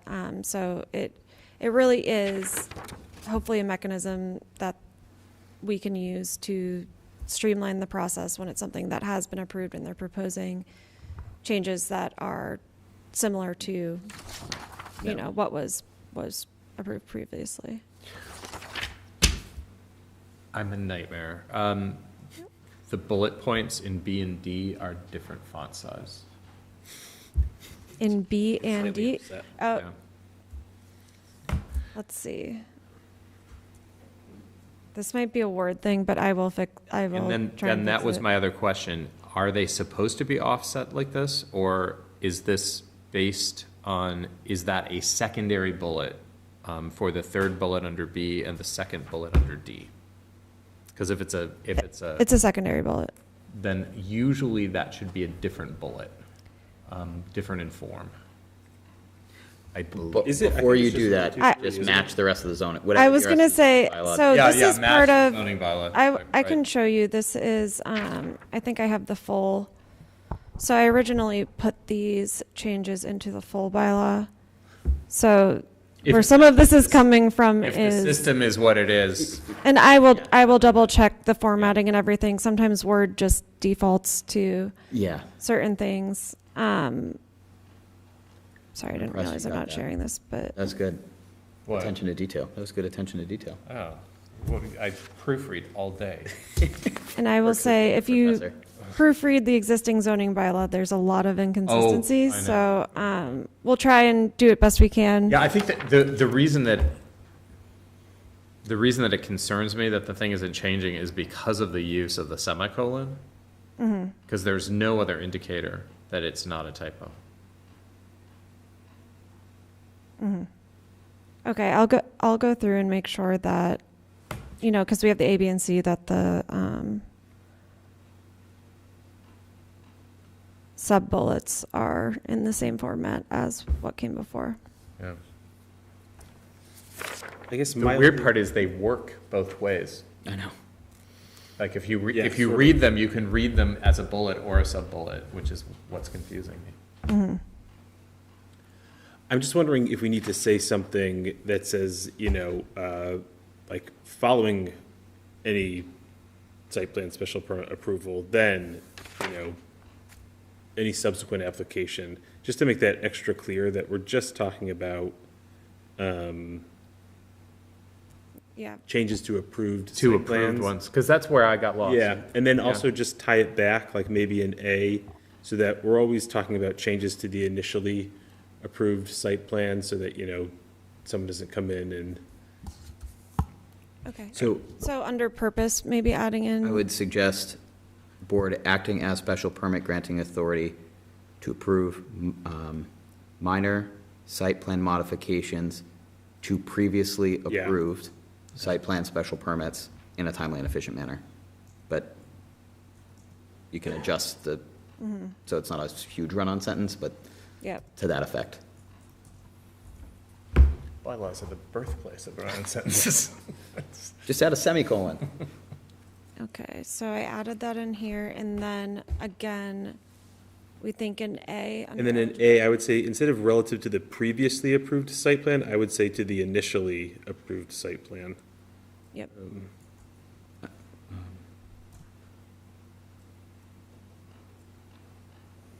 Great. If that works for everyone. Yeah, I think that definitely clarifies. Well, site plans run with the property. So if you have a property that was built and required a site plan for construction and then a subsequent addition by a future owner that had to get it for an addition, that verbiage would mean the first site plan is one you'd be modifying, not the most recent one. Then we could, Previously instead of initially. yeah, I guess my concern here is just that someone could come back and get multiple changes that are under the 10% Oh, work threshold. their way up You know to what it. I'm saying? But wouldn't that also, because the sole discretion could start covering that though? Yeah, that's true, but I also Because just it want to could- keep, we won't always be here, just like Yeah. keeping everybody honest. That's what I'm thinking, 20 years because, from now. because realistically, you could easily have 2 or 3 changes that, you discover bedrock. There's so many things that can happen while under construction. That I don't know, I think it would be, I get what we're trying to do. I don't think initial opens up another problem.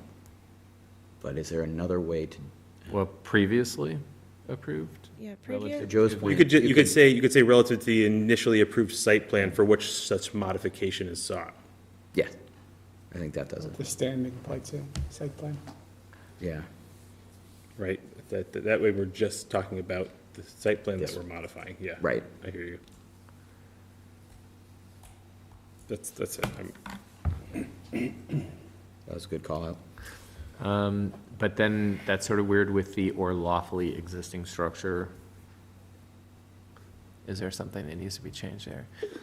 The proposed modification results in no more than a 10% increase or decrease in the building footprint measured relative to the initially approved site plan for which such modification is sought. So it means it's not a non-conforming structure. Right. Yeah, okay. Existing. It just reads strange. Yeah. I guess why does it have to be, aren't we always just talking about modifications to a previous site plan? Or lawfully exist, yeah, because we wouldn't, is that actually the lawfully existing structure? Why would that be there? That kind of makes it sound a little bit like you don't have to go through the site plan. Like you could do this instead of the initial site plan. Was this your thought let me pull my head together again. Was this your way of addressing non-conforming structures? Yes. Yeah. So it was basically, it doesn't make sense as it reads anymore. Yeah. But it was just trying to describe if it's relative to. Should this be another letter? I think it's to address actually the lawfully existing structure. Letter C, the proposal does not increase any existing nonconformity or create a new nonconformity. I think that actually addresses what I think so. I Yeah, meant. I think you're right. What was meant by lawfully existing structure. I think Yep. it, And that clearly says it yeah, I think in a more if, digestible way. Yeah.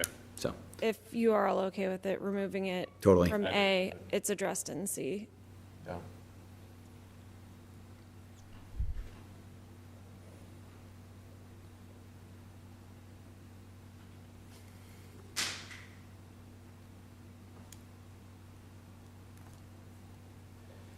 Legally existing. Is the word legal in there important enough to put it in the proposal does not increase any existing legal nonconformity or legally existing nonconformity?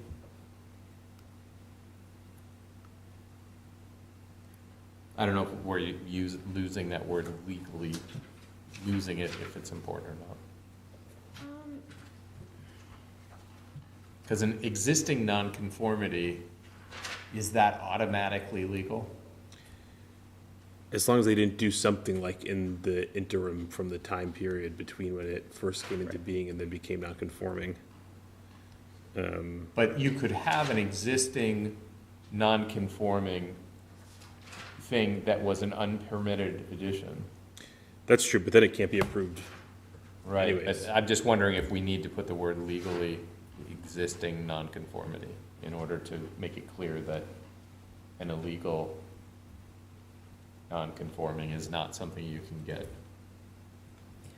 I have never seen that verbiage used in relation to non-conforming structures in our bylaw. I'm trying to. So I hear you. I would suggest Just we because it remain was in that consistent. earlier Usually it's just like Totally, pre-existing you could say Right. pre-existing, sometimes that's what they'll say, like pre-existing non-conforming uses. And actually, that's a good point. We should change that any existing nonconformity to any pre-existing I nonconformity. think that gets at your point, sure. It's Pre- pre-existing, what? yeah. Yeah. Yes. I remember looking twice at houses that had huge additions on them and doing the research, and there were no permits on them. And I always wondered, How like, do you get a mortgage for that? what? Well, A, how do you get a mortgage for it? But B, I didn't buy the houses. But are you, like, if you show up at the building department to make a change and they discover this whole thing is unpermitted and you just bought it, and your house goes from like 2,500 square feet to 10,000 or 1,000, you know, it's like, Yeah. Fair question. one I don't want in front of this board. Yeah. Well, Tear it down. Yeah,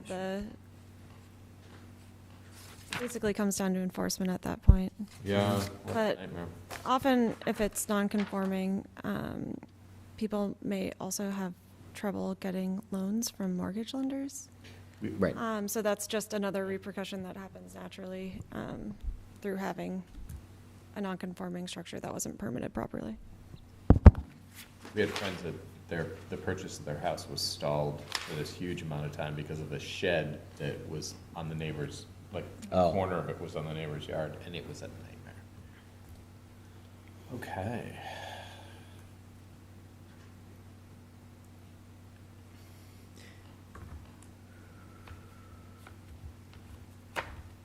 So essentially, from a process perspective, the board would have to vote to allow a petition to meet the criteria, to affirm that a petition meets the criteria for administrative site plan review, do the administrative site plan modification, and then we can either approve it, deny it because it doesn't meet the qualifications, or continue it for further information. So are we under the review procedure?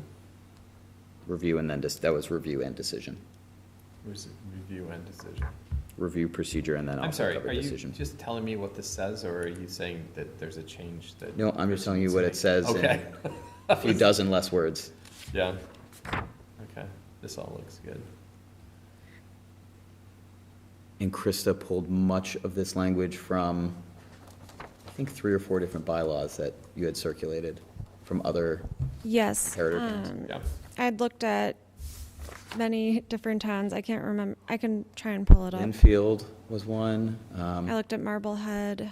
Well, I think as long as something comes before the body and can be evaluated for what its impact would be, this seems like a great shortcut to allow things to move smoothly. Yeah. I mean, it ensures it all still happens in a public meeting. It just eliminates the regulatory requirement of needing to spend an additional $500 to go to the Lynn item to file a notice and to mail to the abutters, which, I mean, for if you're moving your wall by a foot or something relatively insubstantial. Right. That additional $500 and 3 weeks of waiting period is non-constructive, in my opinion. We looked at Linfield, Marblehead, Reading, and Tewksbury. Cool. When putting this together. Okay. Are there any motions on this or further comments or questions? I would move to approve with the comments that we already gave. Second. All right. All those in favor of the motion? Aye. Aye, aye, all right. So this, with those pending administrative change and bullet formatting changes? Yes. This can send this over to Shannon and Nick for the select board to include in the warrant. Great. Do we want to fix the roof thing? That, the contradictions in that Yeah. is a mess, but. Do you have any specific suggestions for? If you put it up in front of me, I could make a suggestion. Okay. I can't off the top of my head that. I would super cautiously caution against because we have to vote and approve this tonight if it's going to be in the warrant. So, Let me just look at it. I think that cautious about language, making any changes. let's be, in that language, I think you're right. I think. It is ridiculous. That language is ridiculous. It doesn't say to me that that the pitch has to be uniform throughout. It's just that where there is one, it has to be at that angle and symmetrical. So rather than trying to put together a town meeting warrant article in 10 minutes, I think. Well, what I'm wondering is, I think we could try and live with. Angela can give you more context to this. I believe this was put together by MAPC.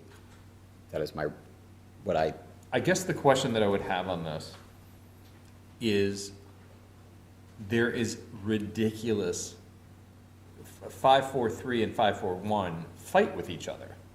Mm-hmm. A varied roof is not simple. A varied roof is not necessarily symmetrically pitched.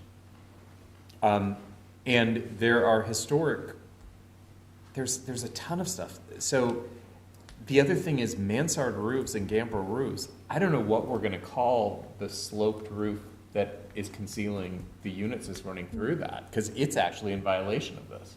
Mm-hmm. And I think what we could really use in this is something that gave us some flexibility to accept something reasonably and be able to defend it. This is terrible. Just from the standpoint of like giving a problem on a building this size, this is one thing for something the scale of a house. Mm-hmm. But for something the scale of this, it's not good, just from a design standpoint.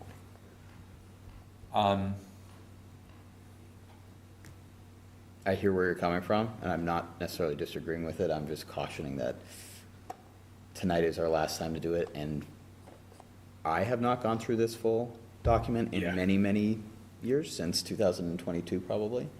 So I would just be wary of updating one section that may be a conflict creating or furthering a conflict with another section, having not read the full design guidelines. I mean, Bill, were you on the board when they approved these? I think it's going to take more time than tonight. Yeah, I mean, I'm not going to approve a motion to. Yeah, we Not have invalidating we where have it's coming from. No, but we have basically hamstrung the designers into producing bad work, and that is not what something like this should be doing. So did Leggett McCall meet this? I would assume they had. I would assume they had to. And I've never seen the design there. I have no idea what that looked like. So what we It had said tonight similar does roof. not meet this? It had similar roof. Well, did it? I don't think it did have a similar roof design. I mean, it had the same pit in the middle with the utilities and that sort of thing. But that's in violation of this. We can't approve it. It had a pitched roof all the way around, but it was broken up by like fake dormers. By like fake dormers and like kind of like bayish windows and stuff. Do you have a picture of it? All I have is this one not so great rendering.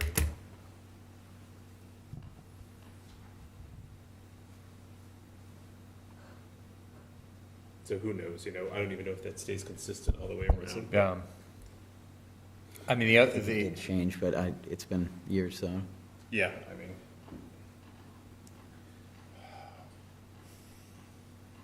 So what is the suggestion? Roof, taking out the words roof shall be simple and symmetrically pitched?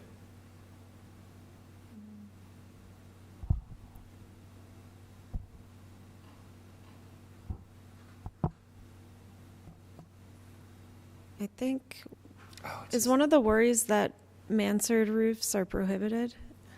Mansard roofs Yeah. are prohibited. Yeah. And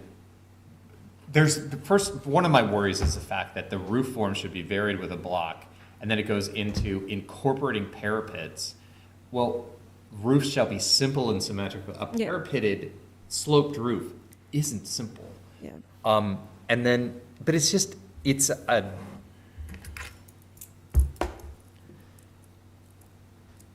So what if it just said roofs are symmetrically pitched?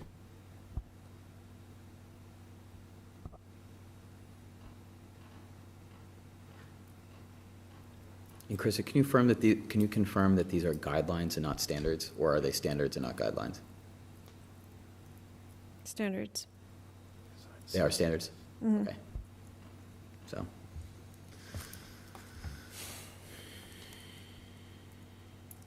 because on this scale building, this is just I think we just need to review these though and see also what they propose and see how what they propose fits into these standards. They might be using other elements of this already.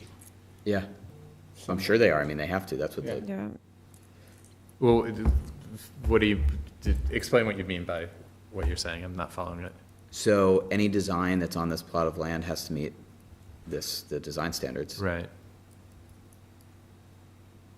I guess my point is like the roofs, in this case, in the designs they presented, are exceptionally isolated. What do you mean by isolated? So,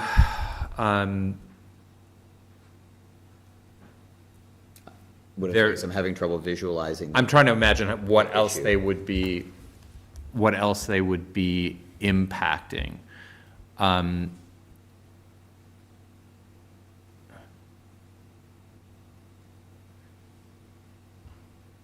Incorporating parapets, decorative cornice treatments, belt courses, and window bays. This doesn't have any comment on dormers. Does it elsewhere in this? Could you Control F? Yeah. Yeah. Okay, hold on one second.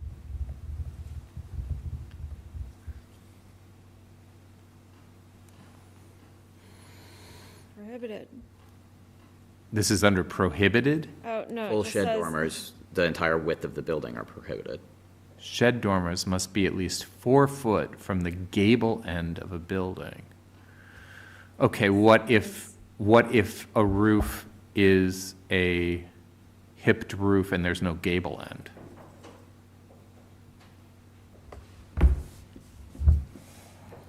Does this mean that shed dormers are not allowed on gabled roofs? An example of a shed dormer on a gable roof would be the project on Puritan Road. That's what the roof they're taking off is. 80 Puritan? The one that you guys are reviewing right now? Yes. Yeah. Full shed dormers.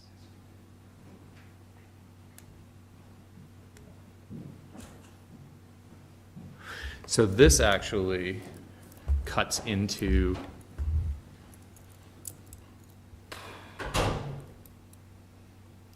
does anyone remember how this got in here? Because this has to do with the Concordia. That's how they limited the building height. Was they did they did full width dormers and then extended an overhang at the gable to create a roof line that was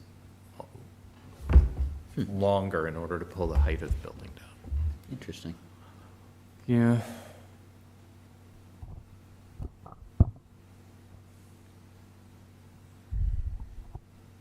So Juliet balconies may be permitted at the discretion of the approving authority. So there's language right there. For what? So this is under the design guidelines? Mm-hmm. Okay. Standards. Standards. Thank you. Juliet balconies may be permitted at the discretion of the approving authority. Yep. That is basically the sentence that would go back up in the roofs. For variations on peaked roofs may be permitted at the discretion of the approving authority. And So- that way we could look at the validity of the design proposed instead of. What would that allow them to do that they're not allowed to do now? Just to help me visualize They this. could actually have a parapeted flat roof that didn't have shingle, like, what we're defending is that everything has to be covered in asphalt shingles on a slope. Yep. That section of the building is not a roof. Mm-hmm. It is a shingled parapet. That's Right, it's a design feature, Right. not a functional roof. So, it could be. So help me walk through this. Does that mean that is what you're getting at, that is aesthetically increasing the height of the building for no practical use and drawing the height up for really just aesthetics? Aesthetics that are like a sloped roof on a 5-story building is putting a hat on something. Yep. And the reality is it has to be taller in order to do it. Mm-hmm. So we could do something that had a flat roof in the section, and if we wanted some sort of decorative roof element, it could be on the ends, or it could be denoting what the entry to the building is. Actually, the New Ocean House. Yeah, they had it in there on the fourth page, I think. Fifth page.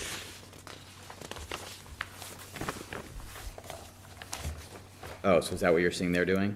Flat roof and then the tower, and then the, Yeah, and you don't perceive that as a flat roofed building. And also their tower at the end is a parapeted, the modern, the fireproof section. Yeah, ironically, fireproof section of the new Ocean House. You know, that is a parapeted 6 or 7 story building. Okay, so I'm trying to see if I'm following you. so I think, Would you think you would just add in the roof section, just like a 545 variation in roof form and symmetry may be permitted at the discretion of the approving authority? Or would you want to add that on to?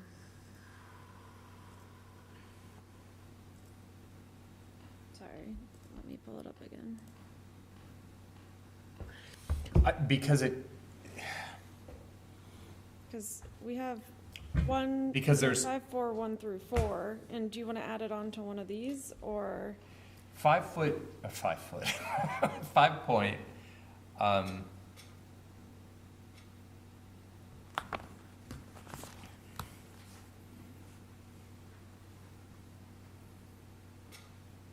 I would say, if I were to think about this, it is addressing 5.1, 5.2, 5.4.1, 5.4.2, 5.4.3.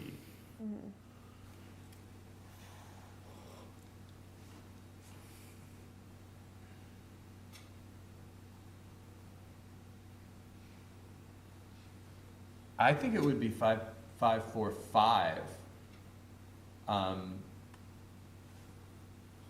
And we want to say that it's variation in roof form and symmetry? Variation.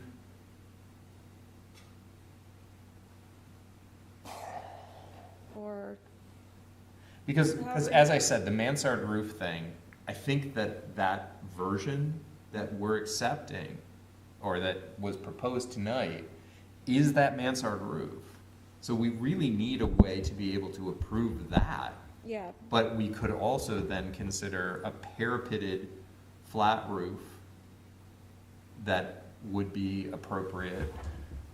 So can you put that statement on across all 4 of those? I think you would do 545, all 545, design guidance yeah. regarding roofs Do that. may be waived by the approval granting authority. Yep. And I would suggest. And that only doing that addresses at a- roofs, though. What's that? That only addresses the roofs. Yeah. Correct. So Okay, now, so all design I would be- guidance, is that what you said? Yeah, and make sure that it's roof. You know, variations on this. Yeah. 5.4 is roofs, right? Yes. Yep. Yeah. Yeah, so all. But do we need to do it for windows now? Do we need to do it for side? I am I don't think. suggesting that we should definitely not do that. We should, if we were to vote on this tonight to do this and put it in front, I would say only on the roofs. Okay, because- so it was all design, sorry, could you say that for me? All design standards, all roof design standards may be waived by the permit granting authority. I would say variations. Yeah. Yeah. Okay, my only qualm with that is if we say variations to this, to me, that would still handcuff Yeah. on mansard and gambrel roofs. It would still prohibit those. Say no. I don't think the language of variation, to me, and I'm not the lawyer, Yeah. the lawyer's over here, but to me, that would mean. Here. There's In still- the overlay district bylaw, though, it says that the approving authority may at its discretion authorize waivers in the plan approval with respect to the dimensional and other standards set forth in this bylaw and the design standards upon a finding that such waiver will allow the development project to achieve the density, affordability, and/or physical character allowable under this bylaw. Okay, we are covered. However, the approving authority may not waive any portion of the affordable housing requirements Okay. of this bylaw. Couldn't you have read that 15 Thank minutes you. ago? I was gonna say. Well, it's a long bylaw. I already married a lawyer, so I would marry a I had second to read one section tonight. 2 and then flip down That is- page That is some 96. beautiful work you just did Yeah, there. So that, I think that covers it, because it That it does says, cover it. it says physical character. and that's You know, right there. So I guess I just want to make sure, we just want to make sure, it says physical character allowable under this bylaw. I don't know if there's anything else tricky in there that has more details in the bylaw about what's permitted, but I think that's going towards like intensity uses and that sort of thing, and not, I don't know, some other hidden design stuff in the bylaw. And the bylaw controls. Thank you, Joe. Yeah. 'Cause I hate those words prohibited and stuff. Mhm. Look at the new Ocean House. Yeah. All of us look at that and wish it was still here. Yeah, And right. that's the biggest gambrel roof you've ever Right. seen. You Yeah. know, and it's like, and there's a huge amount of examples of gambrel roofs throughout our town that are dynamic and beautiful. Why? There was a mansard roof in the example they showed of the various. What section of the bylaw? It's 4, 10, 11. We have 3 minutes left in this scheduled teams meeting. Yep. So, I think that was my concern Okay. on that one. great. If everyone else is okay with that, I have a few other things I will quickly rush through. I sent out an email last week about the MS4 potential zoning bylaw changes that Kleinfelder is working on with our Department of Public Works.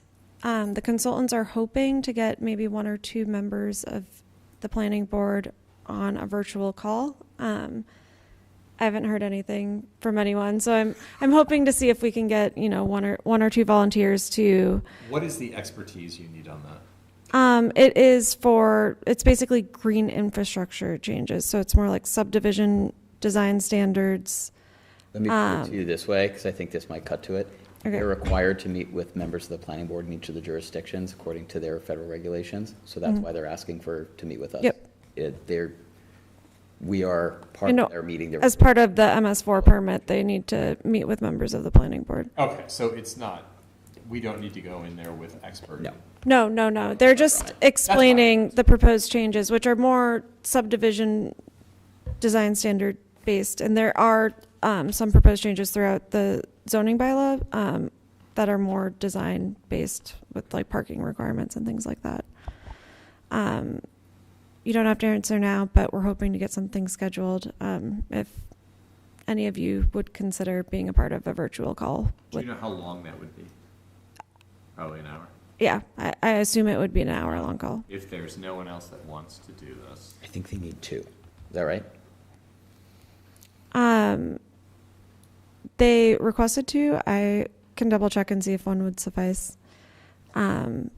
We just know we can't do more than 2 because of open meeting law. Yeah. Correct. Yeah. Okay, so I will say yes to 1. Okay. And Angela says yes to the other. I was going to say that is not. Make sure she signed off already before. If we're talking about just like an hour virtual call, Yeah, that's the idea. Okay. it was like a one-time thing. Yeah. I had to do something similar think with the so. same consultant a couple months ago, and they were very flexible in terms of scheduling. Okay. Yep. And, And they are great to work with.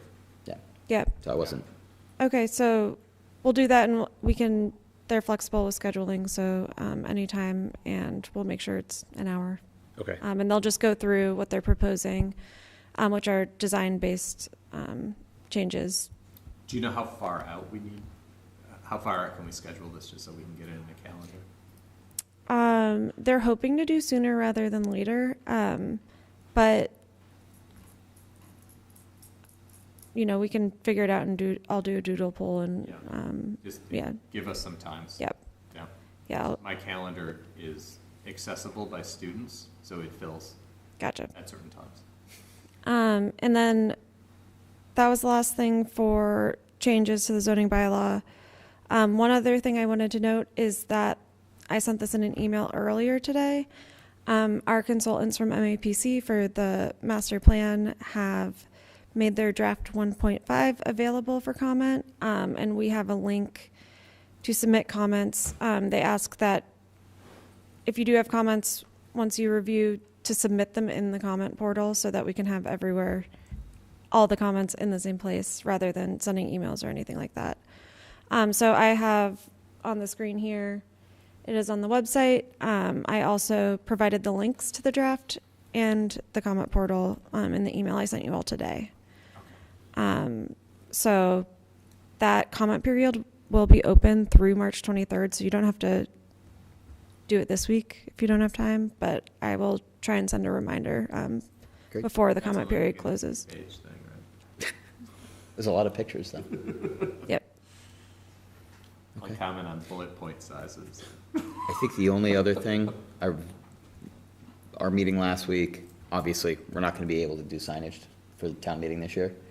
But I think we got a little more clarity after our meeting last week, so that if you guys do choose to proceed with that for a fall town meeting or next year's town meeting, I think at least we got a little more fleshed out, I think, what we would think would work. Yes, and we should find out this month if we receive any technical assistance from the applications that we submitted to MAPC for earlier this year. Cool. Okay. Great. Anything else from you? That's all I have. Thank you, Krista. Thank you. Anything else for the board? For the good of the order? All right, motions to adjourn? So moved? Second? Good. All right, all those in favor? Aye. Aye. All right, thank you, Krista. Thank you. Thanks.